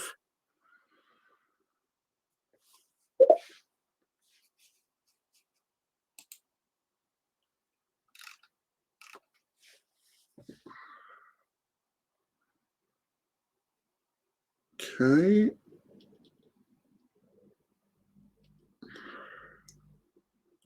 Just check where Maria's got to. If we can't pull Maria on now, we'll quickly move on, track Maria down later, and bring her in as we did with Chris. Okay, so I think for a short time, hopefully, we've lost Maria. So if I could ask Martin Overbjerg to come onto the stage, and Tom, if you don't mind putting Maria's presentation off, please.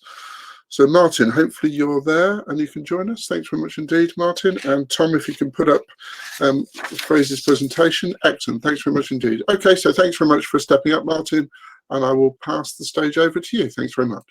Yeah, sure, no problem. And thank you very much for having me here at the UKDEA Showcase. So as said, my name is Martin Overbjerg, and I'm working as a business development manager for Fraser in Denmark.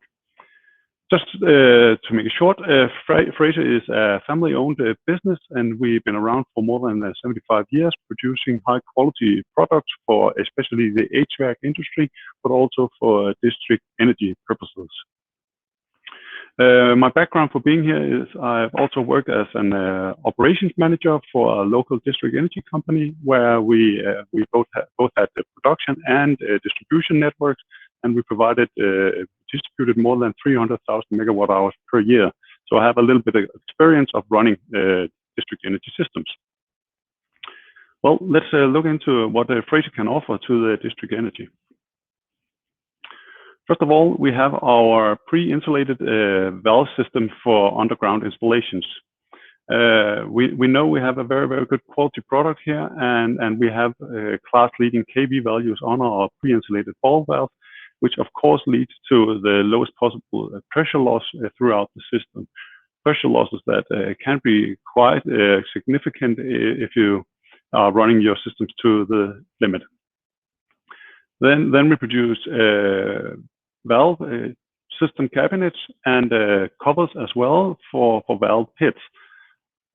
We have IoT solutions for controlling system endpoints, that being the flow into individual dwellings or end-of-line bypasses. We can control these end-of-line installations remotely and battery powered, which means they are very, very suitable for retrofit into existing installations. And last but not least, we produce pressure independent control valves, which can be used for substations or other HIU applications. So if we take all of these products and look at it, we have a complete schematics over a simple district energy system. This is actually where we can provide our solutions to almost every part of a district energy network, except for the piping. So many of our products can be IoT enabled, which means we can deliver a lot of data from the devices. We can collect these data in a flow cloud. A flow cloud It's a platform that we have, which is a web-based platform where you can always access the data from all the devices out in the system. But furthermore, we also have the valves to actually control something out in the system. So you can take control of the endpoints like an end-of-line bypass, or you can take control of the flow into an individual household if that is needed. The communication is wireless, so it's very, very easy to get started with. We are using Sigfox technologies to carrying our signals, and you can almost compare Sigfox to a 0G network technology. It's already established. There's very, very good coverage of Sigfox in the UK, so it's very, very easy to get started and start to install all these products. It's a more a bottom-up approach. You can try it out, see if it works, and then you can scale up. Scalability is very crucial to us. We are more than happy to share all this information that you get from our system with third-party system through an API, so you can get a more clear overview. Frase is not a big IT company, but we will definitely supply you with very high quality products which will last for a long, long time. Data, it's of course, in our opinion, something that should be set free and should be provided to the specific system where they make the most benefit for you as an operator. Yes, I'll take a little bit closer look to a case study we made where we actually started to use some data, and this is the pressure data that we were very interested in. In this case, we had a district energy operator. They started to install some of our products out there. It was end-of-line bypasses to get more knowledge about the pressure throughout their energy network. What they found out was that they have been running their system based on a calculation, and the set point was set due to that calculation. But when they started to verify what was actually going on, they soon realized that they were running their pumps too hard. And running their pumps too hard is, of course, a costly affair, but they didn't know because they didn't have any complaints. Now they have the fact to check up on it and actually to do something about it. So by tweaking a little bit on their pump operation, they were able to save more than 63 megawatt hours of electricity annually. And that actually leads to a reduction of almost 4 tons of CO2 per year. This was all just done due to some new knowledge about their pressure throughout the system. So it was a very, very small investment to gain quite a lot of benefit. So this was a case from the real world. I have plenty of more of those, but I don't have the time to show them to all. So please ask questions or contact me afterwards if you're interested in knowing more about this. So what we know from our product portfolio in Frase is that we know we have high quality products. We know that we can provide a lot of data which will increase the temperature optimization. You can temperature optimize your network. You can actually pressure optimize your network so you don't run your pumps too hard. You can get a lot of knowledge about your network, which is very, very useful if you are planning to extend your network or build it out, or maybe do some overhauling on your network or redesign it. Then it's very, very good to have some historic data telling you what the actual situation is out there. Our systems are completely wireless, which means wireless communication and battery operated. Of course, we can plug them into a socket if it's possible, but in the basis, they are wireless. What the district energy operators tend to get out of our products is actually an increased customer satisfaction, but because now they know what's going on out in the networks and they can run their network proper, and they can run them very, very closer to the limit. They don't need that much margin, which of course increases the overall efficiency of the network operation. And finally, we also look very, very much on working ergonomics with our products. The ball valve should be easy to turn. The lids, the cover lid should be easy to operate, etc., etc. So we are looking for working ergonomics as well when we develop our products. So I won't talk much more about this because I could keep on going. But if you you see or if you're interested in some of these products, please reach out to either me or any of my colleagues in the UK, and we'll be more than happy to have a chat with you about your specific needs and wants. Thank you very much. Thank you, Martin. That's really appreciated, and thanks very much for stepping up onto the stage. At the moment, we don't have any questions for you in the chat. However, it appears that people are posting and thinking about them after the presenters have left the stage. So if you don't mind keeping an eye on the question sessions and responding to any questions raised, that'd be really appreciated. So thanks very much indeed, Martin. If I can ask you to leave the stage, Tom, if you can take Martin's presentation down, and we'll just try again one more time for Maria. So if we can put Maria's presentation up and invite Maria to the stage, and hopefully we have some success this time. And I think we do. Brilliant. Thanks very much, Maria. Indeed, Maria, do you want to say something to check you're there? Yes, I'm here. Excellent. Lovely. Thanks very much indeed. Over to you, Maria. Thank you. Good morning, UK, and greetings from Finland. It seems like sometimes the VPN connections might be tricky, but now happily online. Växjö is a world-leading manufacturer of district heating and cooling valves, and for sure in your networks you do have our valves. But today we will not concentrate on the valves, but we will concentrate on completely new innovation. That is Växjö iSense smart monitoring solutions, which are specifically designed for district energy networks. And out of that product family, we will look at our iSense Pulse, which is a leak detection system. And why I chose specifically that is that we have very interesting customer case around that. I'm Maria Kalli. Please take my contact details here. They will not appear later in the presentation.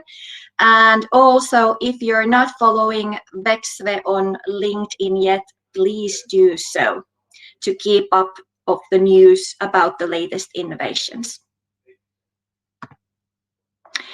To put our iSense Pulse into the whole picture, it is part of our iSense product family, which is specifically designed for district heating and cooling networks. What it means is that if it's specifically designed for district heating and cooling, it means it needs to work in the undergrounds. All of the district heating networks, they are under our cities, demanding environments, and this is what our product family can do. Secondly, they must be wireless. It's not possible that there would be wires for the communication going around the city. Thirdly, our products are self-powered.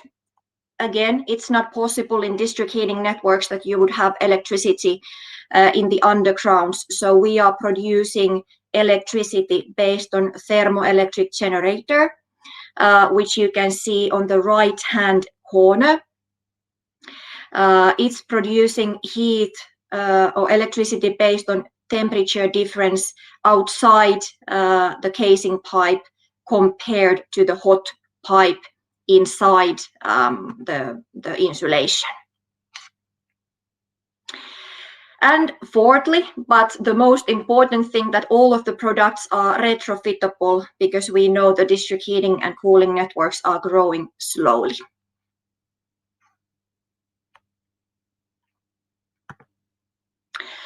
Typical challenges when it comes to leak detection that we have been hearing from our customers is that, first of all, they know there is a leakage, but locating that leakage takes too long. Secondly, we keep hearing that, for example, heat cameras, which are quite popularly used, they are really good, but they do not reveal any problems in the casing pipe. So the water getting inside the insulation, not the district heating leakage actually coming out from the pipe. And secondly, this kind of heat cameras also cannot reveal district cooling leakages that easily. And usually the leakages are being recognized only when they occur, and there are very few tools to prevent those. On the right-hand side, you can see some statistics about district heating damages.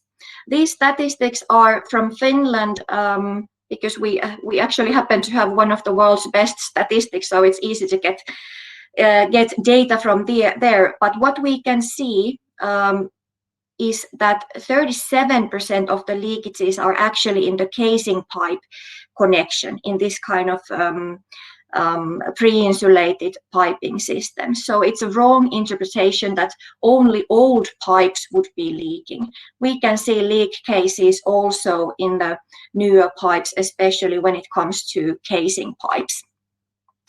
And another interesting fact is that how the leakages are being noticed.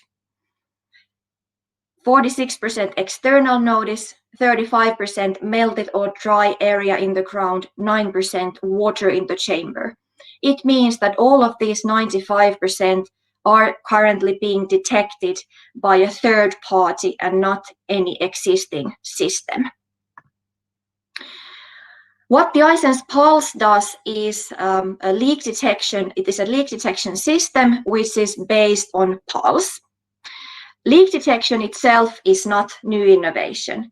Alarm wires are not new innovation. Compared to traditional systems, which are usually based on frequency measurement, we are measuring on pulse, which is a little bit newer and it's more precise. And what is the innovation is that we can do this underground without electricity, without any retrofit problems if you have the wires inside the pipes. And with the leak detection system, you can save on pumping costs by locating the leakage fast. You can prevent corrosion caused by casing pipe damages, and you can detect and address pipeline problems already during the network warranty period, like is the sample case I will show you from Fortum network in Finland.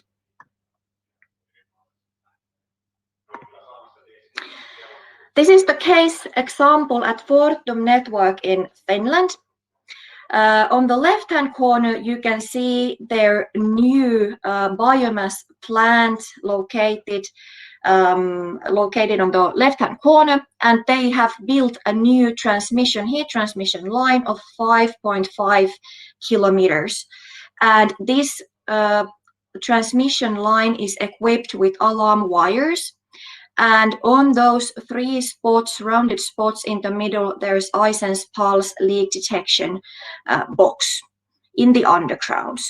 And we are measuring to both directions so that we can, with three boxes, we can cover the whole network. And during the first year of operation, our Hansen's Pulse could detect 3 casing pipe leakages already. And it was possible for Fortum that they could fix it before any severe problems happened. And I will show you in the next slide a couple of photos from sites and how the case went forward. So first of all, we noticed that already since the beginning of the pipeline, there has been some problem at 847 meters from the measuring point. After that, we went on site, and with the portable TDR measurement, we made more precise location of leakage in 850 meters, which is very close to the point that the system was originally showing. That was dig up.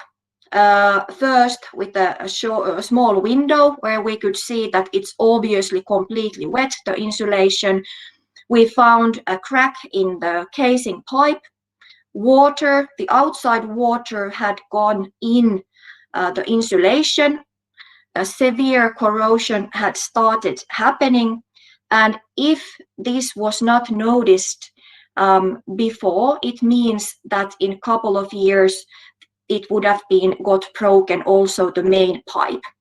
So this is, I would say, an example, great example on how the leakages can be prevented not only noticed when they happened, but also prevented. This was fixed. It was still during the warranty period, so the contractor, it was on the contractor's cost to make the fixing, and it was much cheaper and efficient for the energy utility to fix everything in advance before any bigger problems. Our system is using Lovern network for communication, and it's also proven to work quite fine in the UK. For example, with E.ON in London, we have two systems, one in Drayton Garden Village and one in Cranbrook for Isen's Opti product. And in that case, we have built our own communication network and seems to be working very fine. So no doubt also the leak detection and other Isen's Pulse systems will be working great in the UK too. Okay, Maria, you've got 30 seconds left. So was there anything else you wanted to add, or are you covered everything you wanted to cover? There will be a lot of more things to cover, but I will remain online. So please hit with the questions on the question section, and I will be responding those there. Brilliant, excellent stuff. So thanks very much indeed, Maria. That was a really interesting presentation. I'm sure we'll raise lots of thoughts and questions in the question sessions and chat. So thanks very much. So if you don't mind, I'll ask you to leave the stage. Tom, if you can pull the presentation down. And Chris Sykes from CPV, hopefully you're there, Chris, if I can invite you to join the stage. And Tom, if you can pull Chris's presentation up, please. Brilliant. So thanks very much indeed. Okay, Chris, over to yourself to talk about innovating and evolving using alternative pipe solutions and off-site techniques for heat network. Thanks, Simon. Thanks for the opportunity to talk on this, and thanks for everyone for joining us today. My name is Chris Sykes, company CPV. We are pre-insulated pipework manufacturers based in the UK, based in Romsey in Hampshire. And I'm just going to talk today about innovative materials for pre-insulated pipework systems. Starting off with design considerations for insulated networks. The key areas are flow temperatures and pressures, which is usually the deciding factor for what material you use. Then you need to look down at the flow characteristics. Will it take the flows that I need? Thermal stresses of the system. Do I need to take any stress analysis into consideration for expansion? Pipe jointing, ease of installation, areas on leak detection systems. On pipework systems is the joints. So if you can reduce the amount of joints, happy days. Maintenance of the systems, and then the risks of corrosion, which is quite crucial on these systems. The next slide, I'm going to just discuss some of the flexible polymers. First off, if I just look at the greyed out area on the spider graph, that relates to steel pipework systems. Steel does have an effect on temperatures, pressures. It'll do the higher pressures and temperatures, and the size range is there. But one of the key factors is the risks of corrosion if the systems are not installed correctly. You need to consider thermal stresses on the systems, maintenance, and the flow characteristics. How we look at other systems, service pipe options as cross-linked polyethylene, polybutylene, which are flexible polymers. These systems typically will do low temperature, 82, flow 871 return for minimum 25-30 years. They will take higher pressures and temperatures, but just for short bursts. These systems come on coils, so you're reducing your amount of joints. They are polymers, so they're self-compensating. So you don't have to consider thermal stresses, so no anchor blocks or concrete blocks. They're good with chemical resistance against harmful chemicals, and the flow rates are quite smooth, so there's possibilities to reduce your pipework size because of the flow rates a lot better. And obviously then the key thing again, no corrosion on plastic systems. They come as twin pipes, flow and returns in one case. Size range, it's up to 160 millimetre. That's the OD of the service pipe.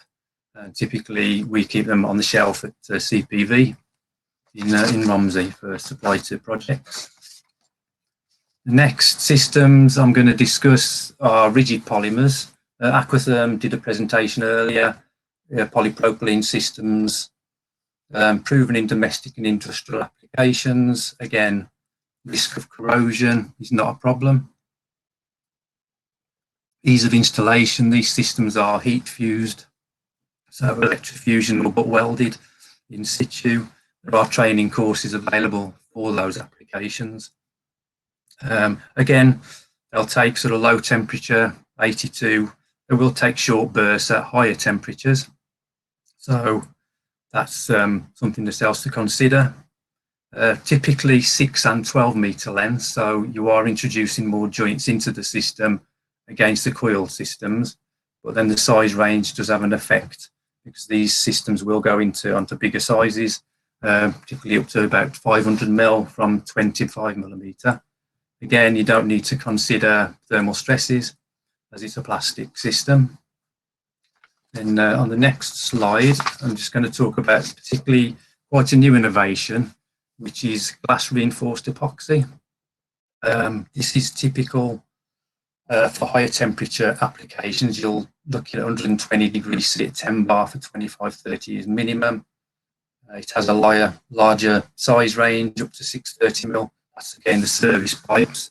A lot of this technology comes from the petrochem industries and chemical industrial process. Typically 6 and 12 metre lengths.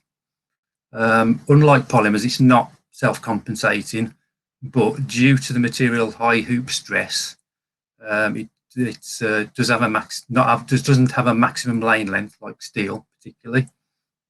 No specific water treatment required for it. Flow rates are higher than that of steel due to the lower frictional losses, and the weight per metre is lighter than that of steel. Again, 6 or 12 metre lengths, so you are introducing joints to the system, which typically are spigot and socket adhesive joints, and transitions to other materials are available, typically by flanges.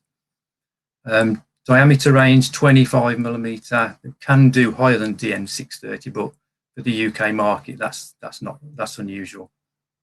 So that's something to consider again. So you're bringing together your temperatures, pressures, risk of corrosion, ease of installation, size ranges. So you're filling that spider graph generally as you go.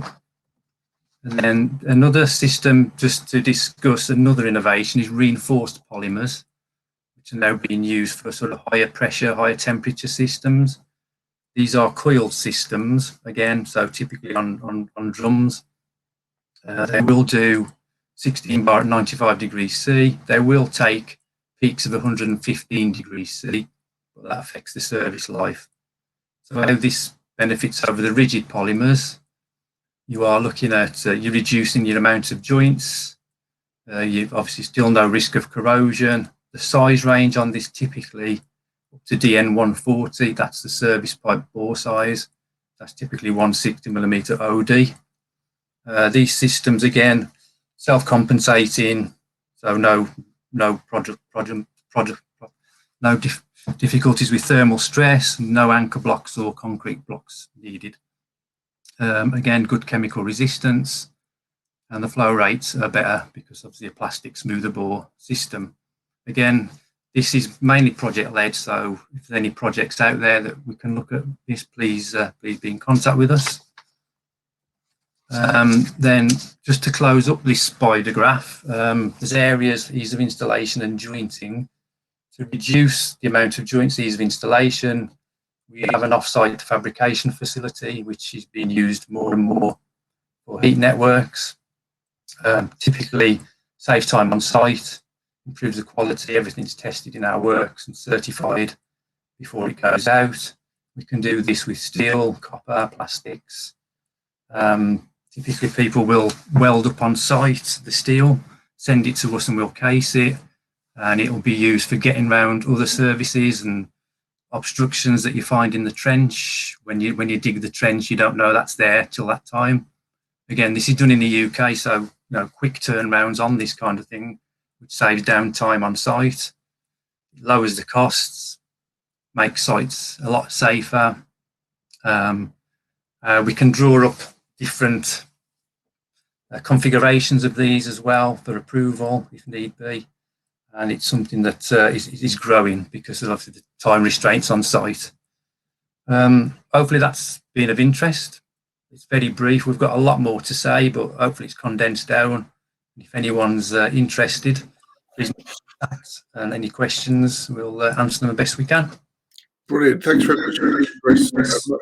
Much appreciated. Oh, bit of feedback there. Chris, there's one question in the chat, but I think we've overrun just fractionally. So if you don't mind answering that in the question session, if that's okay, it's from Chris Dutton about the installation, integrity, and testing recommendations for your systems. Answer that in there. Thank you. Thanks very much indeed. Thanks everyone. Thanks for your time. Cheers. Thank you, Chris. So if I can ask you to leave the stage. Tom, could you please bring up Flamco's presentation?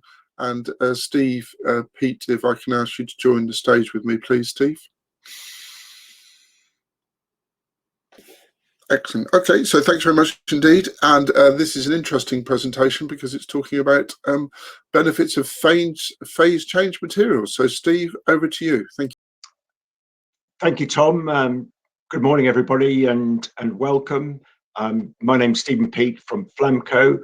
We're part of the Albers Group, and Albers employs some 15,000 people with a turnover reaching towards 3 billion euros. So this presentation is on the benefits of phase change materials and HVAC systems, looking at ideas around changing storage of energy and domestic water production, as well as space heating. So a little bit of history. Phase change materials, otherwise known as PCMs, are substances that absorb and release thermal energy during the process of changing state. In the early 1900s, a little bit of history, Ellen Waterman wrote about PCMs at Yale University. He was a remarkable physicist and was appointed as the first director of the National Science Foundation in the US, and one of the first scientists awarded the Presidential Medal of Freedom. But coming up to date, in 2010, we manufactured the first PCM battery using sodium acetate as a PCM in Edinburgh. Sodium acetate is readily available. It's an excellent PCM.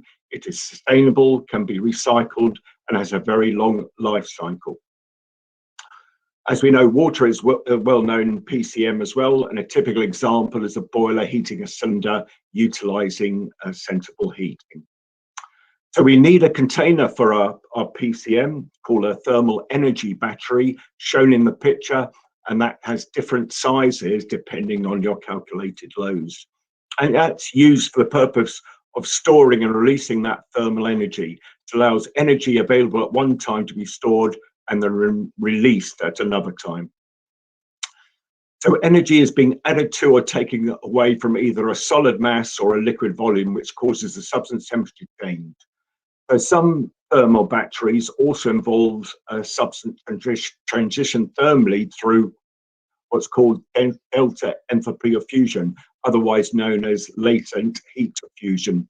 And it's exchange in enthalpy resulting from providing energy, typically heat, to a specific quantity of the substance change its state from a solid to a liquid at constant pressure. So thermal batteries generally fall into 4 categories with different forms and applications, although fundamentally all are the storage and retrieval of thermal energy. They also differ in method and density of heat storage. A main advantage of using a phase change material is that a given mass of material can absorb a large quantity of energy without its temperature changing. Hence, a thermal battery that uses a phase change material can be made lighter, smaller, and more energy acceptably. This then energy is then utilized for space heating or domestic hot water storage or production.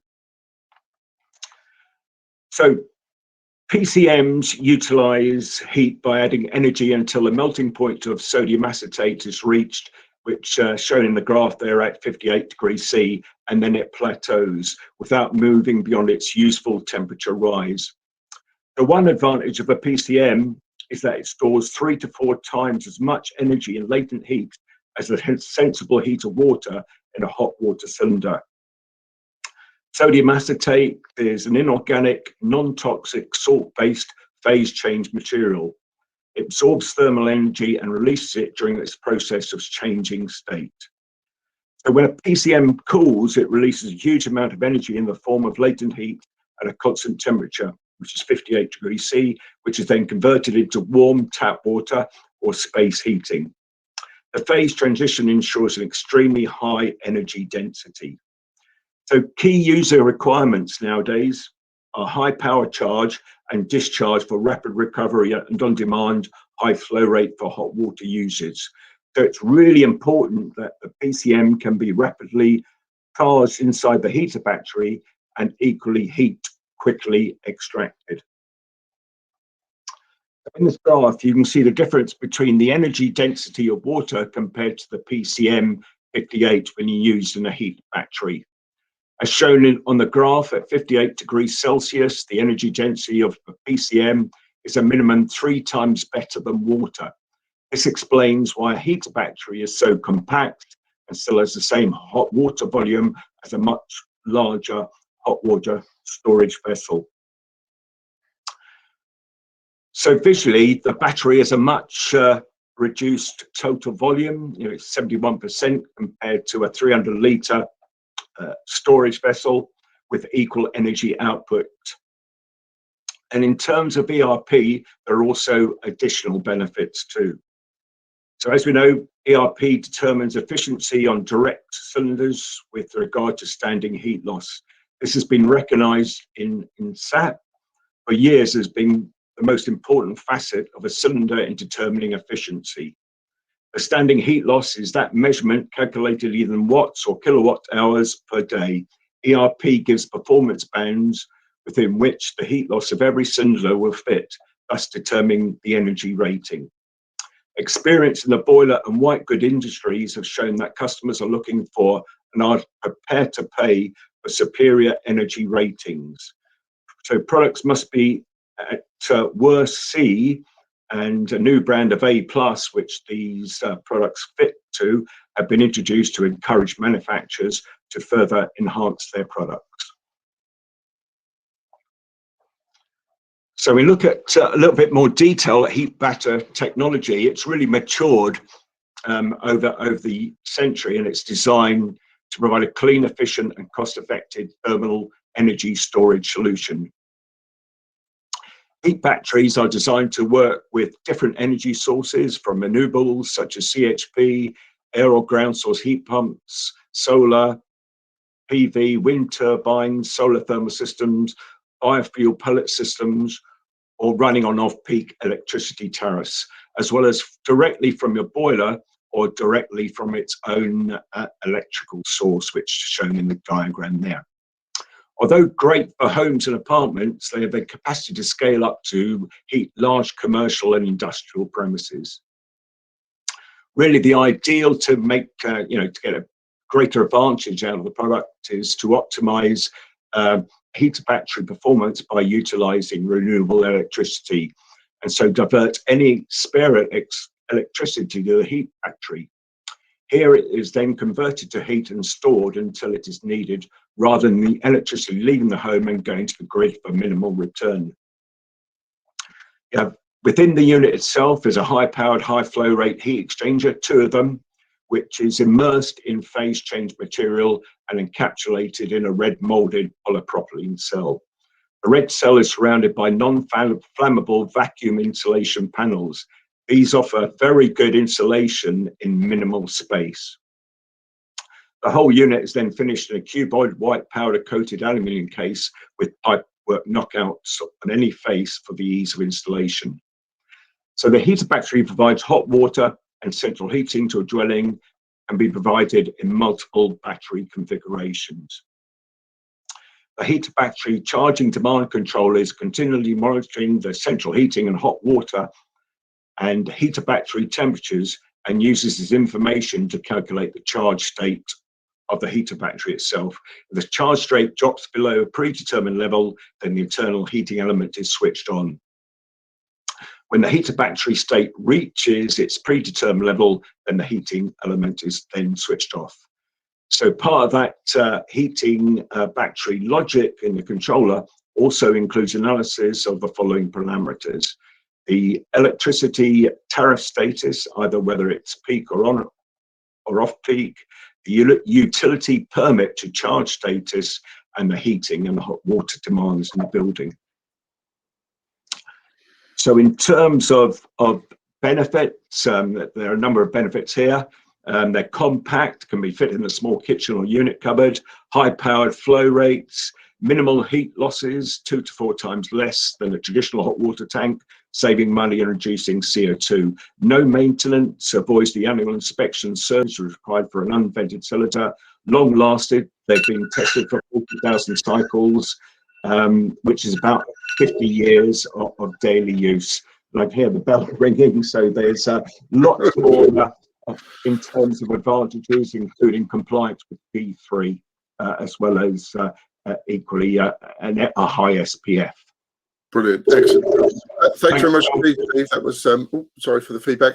That was really very interesting, and I think the interesting applications to district heating networks, I'm sure, will lead a number of people to contact you after the event. So if I can invite you to leave the stage, and Tom, if you could please put up the first presentation in our next session. So this is from FVB, and we should hopefully be hearing from Todd Sivertsson and also Peter Russet. If you're there in the green room, can I please ask you to come onto the stage? So Todd, I can see you. I don't know whether you're presenting on your own or you're presenting with Peter as well. Oh, you seem to be on mute, Todd.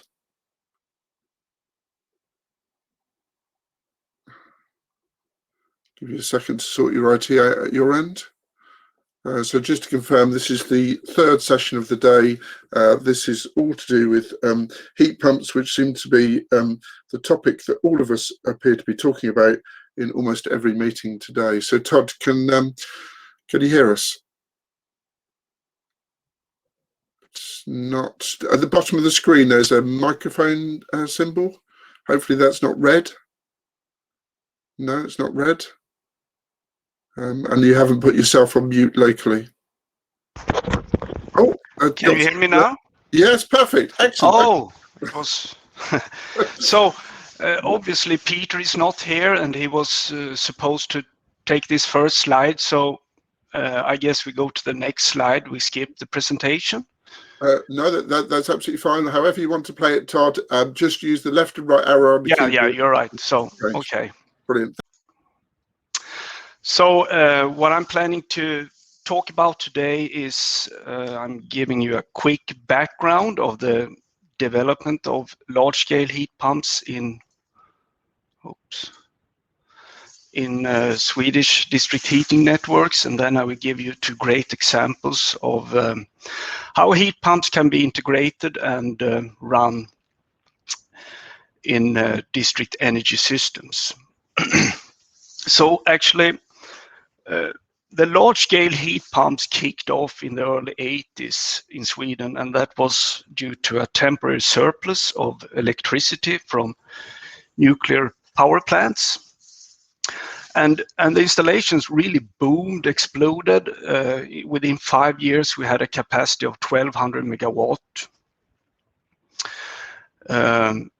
Heat sources that we use is mainly sewage water and ambient water, which is then sea, lake, and river water, and that is 90% of the total market. When it comes to the energy supply, we have seen it has really varied from 6 to 17% of the total district heating market over the years, and we could see in the early 2000s that it was less attractive with heat pumps because high electricity prices. Now, today we see again it becomes more attractive, and one of the main reasons is that it's a lot of installations of renewable electricity sources.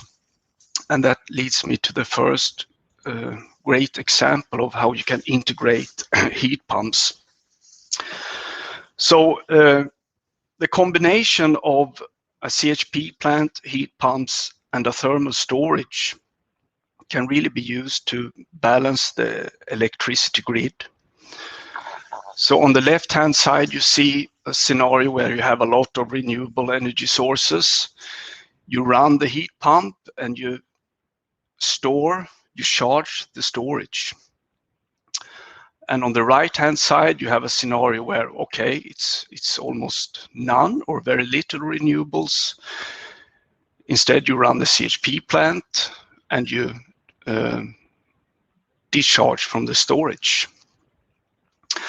And in real life, we have one example of this. It's Ryaverken in Gothenburg, where you have the integration of CHP, heat pumps, and thermal storage. And this plant has been running since the early 90s, purely on a start and stop basis, daily. And during this time period, we have only seen a few component failures, telling us that it's close to the limit with respect to mechanical wear, but you can really run a plant this way. It's quite a big thermal storage, and it's huge heat pumps as well. But the size of the storage actually makes it possible to run heat pumps full load at 6 hours only on the storage. Another great example of how you can integrate heat pumps into a district energy system is to actually use the district cooling system as the heat source.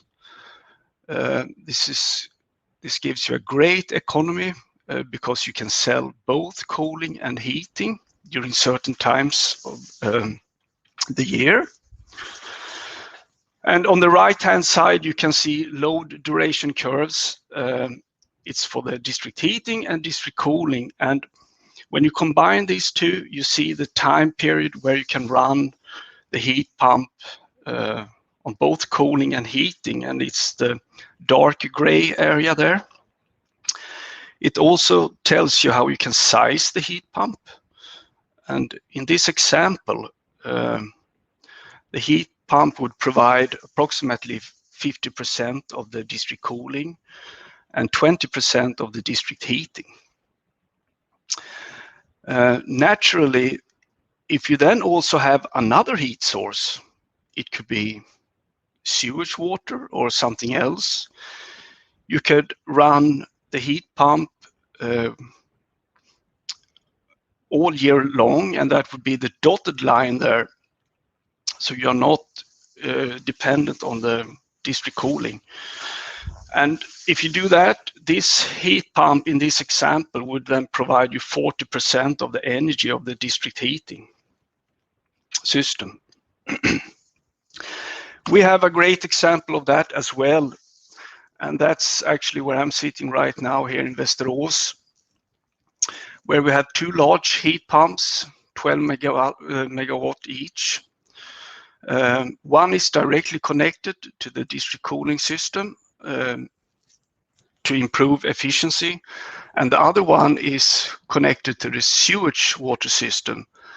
So you can run that pump independently on the district cooling system. However, you can also use it for the district cooling system, because when you cool down the sewage water, you run that through a heat exchanger and then to the district cooling system. And in order to make this operate well, we have two large thermal storages, one on the cooling side, 4,000 cubic meter, and one large one on the heating side, 26,000 cubic meters. And this plant has been in operating since early 80s as well. And it was rebuilt in 2005, and that was that both heat pumps were originally running on the sewage system, and in 2005 we connected one of them directly to the district cooling system. And that was really what I was going to present today. So if you have any questions, let me see. At the moment, Todd, we've got no questions in the chat, but or in the question sections, but people have been adding them after presenters have left the stage. I will stay. Yeah, so if you stay in the conference and respond to any questions. Well, there is one question from Kenneth. He's put it in the chat, but we'll raise it anyway. He's asked you, isn't it time to replace some of the out-of-date HFC heat pump with more efficient natural refrigerant heat pumps? So is that something you feel you can answer, Todd? Well, I guess that could be possible. However, they are running well, so I guess they will still be in operation. But naturally, if you would install this today, it would not be this refrigerant. Definitely not. No worries. I understand what you're saying. You've got existing plans, but it wouldn't be that refrigerant if you're planning it today. No, definitely not. Okay, thanks very much indeed. Okay, Todd, so thanks very much. If I could ask you to leave the stage, and Tom to pull down FVB's presentation, please. We're now moving on to the second heat pump presentation. So this is a use of a Sabro dual pack heat pump in district heating. And if I could invite Brian, and apologies if I misstate your surname, Brian. It's Brian Gaughan. Can you hear me all right? Yeah. Yeah, perfectly. Yeah, absolutely, Brian. Oh, good. It's pronounced Gaughan, but it's fine. It's fine. No worries. I will hand the stage over to you, and thanks very much indeed, Brian. Okay. Well, thanks to Kenneth posing in the chat about what we should do. Obviously, I'm proposing a natural refrigerant heat pump, so that hopefully answers Kenneth's question there. So anyway, hello, good morning. My name's Brian Gaughan. I'm from Sabro, UK. We distribute Sabro products throughout the UK and Ireland to local-based contractors. Through these contractors, you can get a full package of supply, installation, commissioning, and service. I'd like to thank Tom and Simon for the excellent opportunity to deliver this 8-minute elevator pitch, as we'd call it. And being an engineer, the first thing I did was to look up what would take 8 minutes to go from the bottom to the top, and it works out to be the Eiffel Tower. So that hence the picture there. The bottom left of the picture is our factory in Holme in Denmark, where we test and manufacture our compressors, chillers, and heat pumps. The silver unit at the top is our Sabro dual pack, which you can see comprises 2 units. There's a chill side and there's a heat side. It's made through 2 innovations. Firstly, the well-balanced SMC compressor can be stacked on top of the heat exchangers, so that minimizes footprint. The second thing, we have a 3-in-1 heat exchanger inside the condenser part. This reduces the need for multiple separate heat exchangers. So without these, the unit would look like a plate of spaghetti meatballs, which I thought I'd show you just to show you how bad it could be. So moving on to the next slide, if I can see it here. Here we go. So, so how do we do this? So basically, this is our range of high pressure reciprocating compressors. So to make the dual pack, we take one of our 40 or 60 bar high pressure compressors. That gives us the high temperatures, which you can see 70 degrees, 90 degrees, if you want 90 degrees. And then for the lower side of the 2-stage system, we'll put one of our chiller SMC range compressors. This will extract the heat from, if you have air source, water, ground, river source. So you can take, those sources and boost them up to 90 degrees if you so wish. So that's that slide. Press the next button.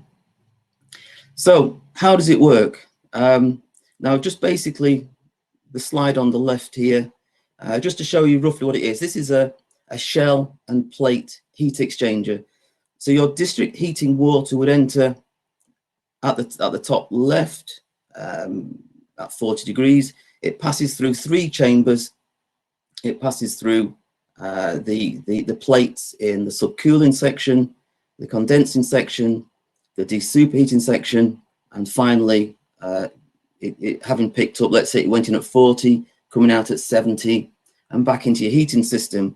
And using contraflow, the discharge gas will enter in the opposite corner and travel right to left, obviously losing heat and giving that heat to the water. And quickly looking at the dual pack unit here, like I said, the compressors are stacked above the heat exchangers, very low ammonia charge. So this for health and safety reasons, it's a very, very good thing.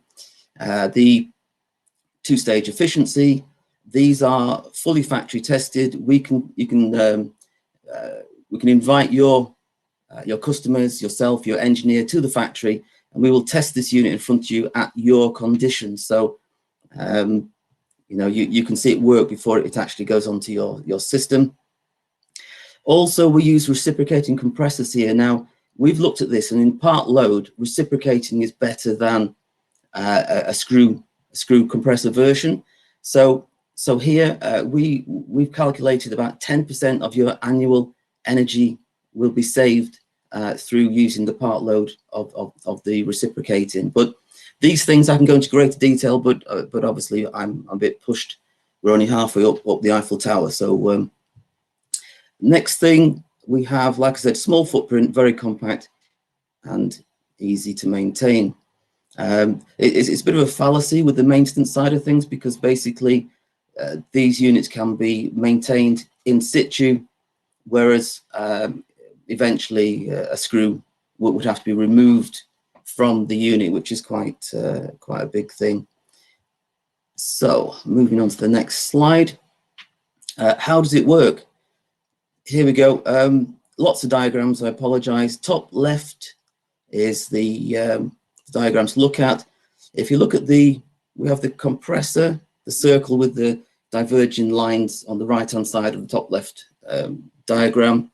We have that discharging hot discharge gas at about 130 degrees C. That enters the desuperheater, where it loses a lot of its heat down to about 67 degrees. The middle heat exchanger, the condenser, and finally the subcooler takes the last bit of the heat out of the gas. So this is all in one heat exchanger, quite tidy. What does this mean in COP? If we just had a standard condenser, you would be getting about 3.98 COP in these conditions. Add the desuperheater, 4.4. Add the subcooler, 4.78. So this is a very good thing to have if you want to maximize the heat exchange in your system. So let's see, moving on to the next slide. This is the thing. Now, the question from Kenneth earlier about natural refrigerants. I mean, we all like to do our bit. We like to put our bins out. We do all our recycling. So why not in your work? Why don't you do something that's kind to the environment? These are natural refrigerants. I mean, basically, ammonia is 1 molecule of nitrogen and 3 molecules of hydrogen. So it's made from rotting plant matter, and then it returns back into the soil. It's completely natural. You'll never be able to get rid of it. It has 0 ozone depletion, 0 global warming potential. It's future-proof. You will not be replacing this gas. There'll be no regassing. The other thing that goes unspoken is that this is not a blend. In a HFO-HFC system, you have a blend of gases. If you have a leak, you will lose a percentage. Therefore, to regain your efficiency, you have to evacuate the system and replenish with brand new gas. So this is very expensive, whereas this is not a blend. good COP expectancy, industrial build 20 years plus, low ammonia charge. And top left, if a lot of this, you want a simple life, we can simply give it to you in a housing with detection, extraction, attenuation, much easier on site. So going through to the last slide. Right, bottom left, this is my LinkedIn profile. So if you, now you're at your computers, type in my name in the LinkedIn profile and you will see, you'll see this picture. You'll also be able to click on my wall, my page.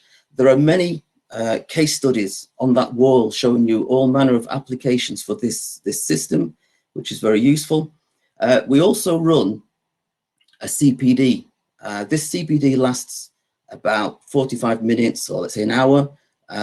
It's very good. It explains everything within what I've said, including more, how to get the heat sources, etc. So if you want to go onto the CPD, if you've got a company with a few people, you know, and you want to, or just contact me, we can do it, no problem.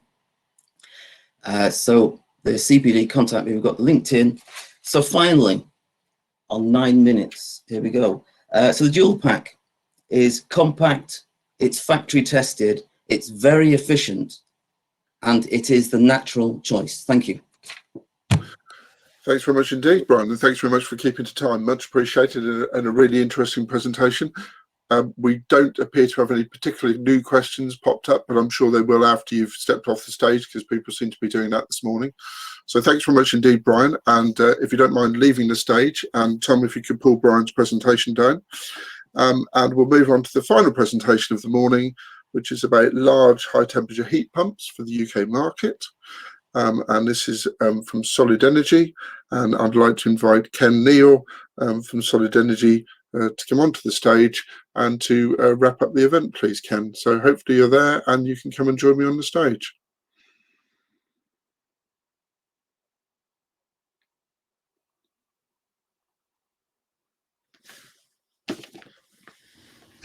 Brilliant, excellent. Thanks very much, Ken. I will hand over to you. Do you just want to test your microphones working? Is that right? Perfect, excellent. No worries. I will leave the stage to you. Thank you, Ken. Thank you very much, Simon. Thank you to Tom for guiding me through the technology this morning. Welcome to the last presentation of the day. I'm Kneale from Solid Energy, and we're based in Denmark, and we manufacture large heat pumps, generally over 1 megawatt, which many people may describe as very large heat pumps. Our recent innovations have been in the area of large air source heat pumps that have been designed specifically for the needs of the UK and Irish markets.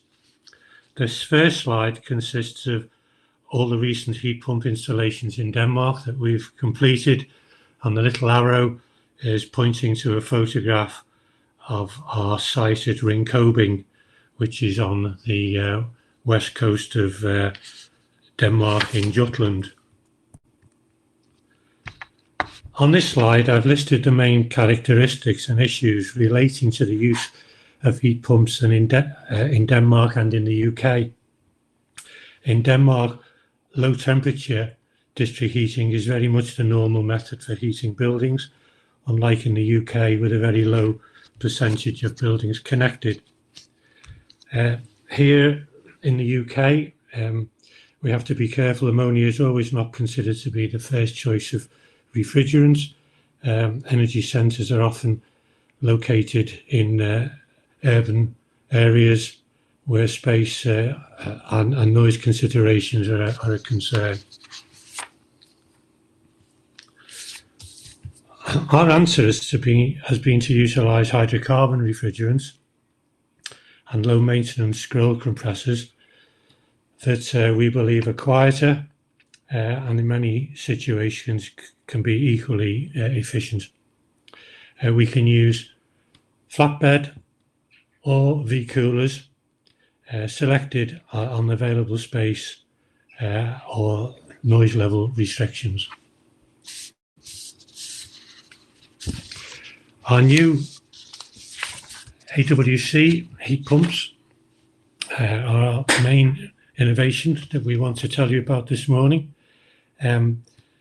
They are based on one skid and have the lowest possible heat pump that have the lowest possible footprint and can be located at rooftop or at ground level.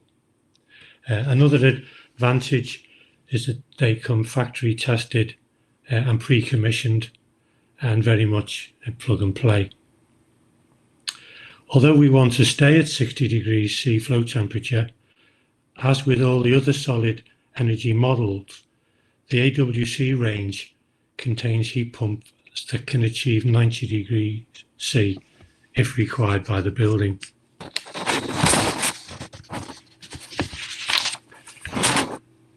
We can combine heat pump units to increase output, and this slide shows a visual of a 2 megawatt air source heat pump.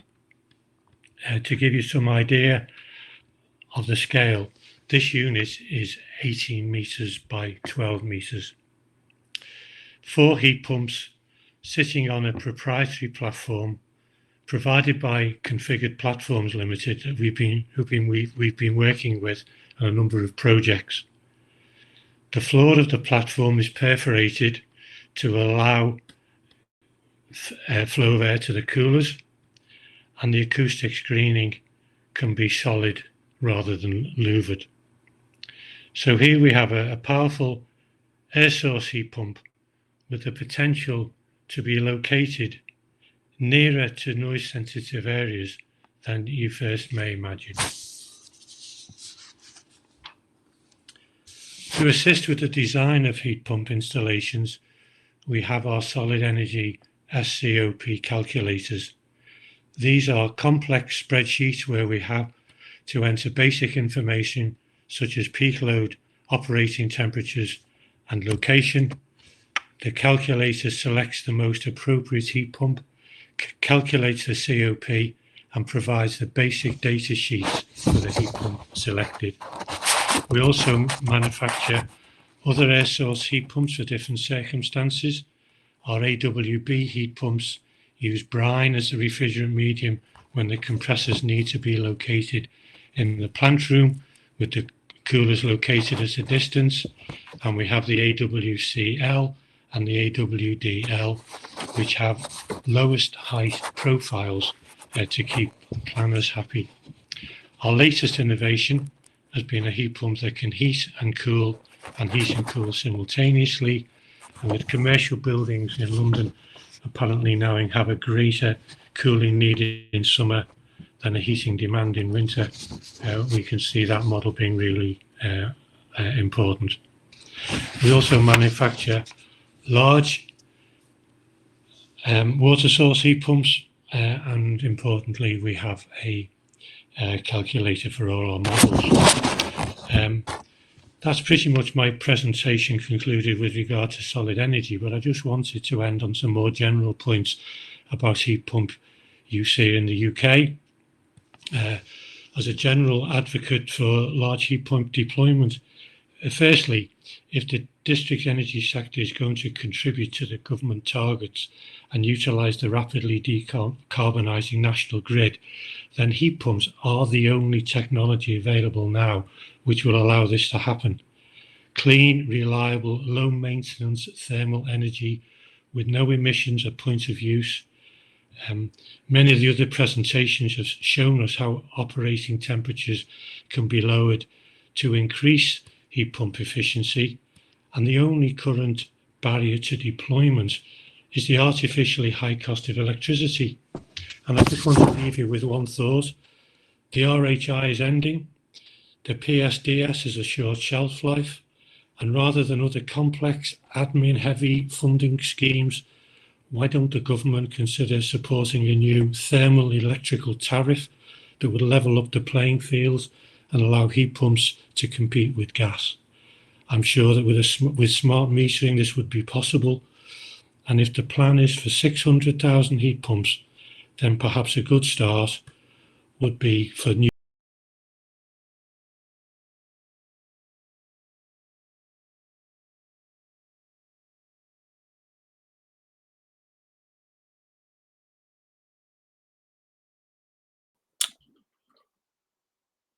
So apologies, we seem to have lost Ken there.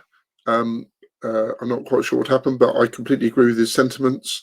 We need to think about how we work in a world without non-domestic RHI, and also ending schemes like the PSDS. So unfortunately, I think we seem to have lost Ken. So Tom, if you don't mind putting Ken's presentation down off the screen. Thanks very much. And I'd just like to say a big thanks to all the speakers who attended today, all the speakers who spoke, all the speakers who answered questions, all the attendees, all the delegates. Thanks again. And if you enjoyed today's event, please do look out for future UKDEA events. And thank you again for attending. So thank you very much indeed. Goodbye.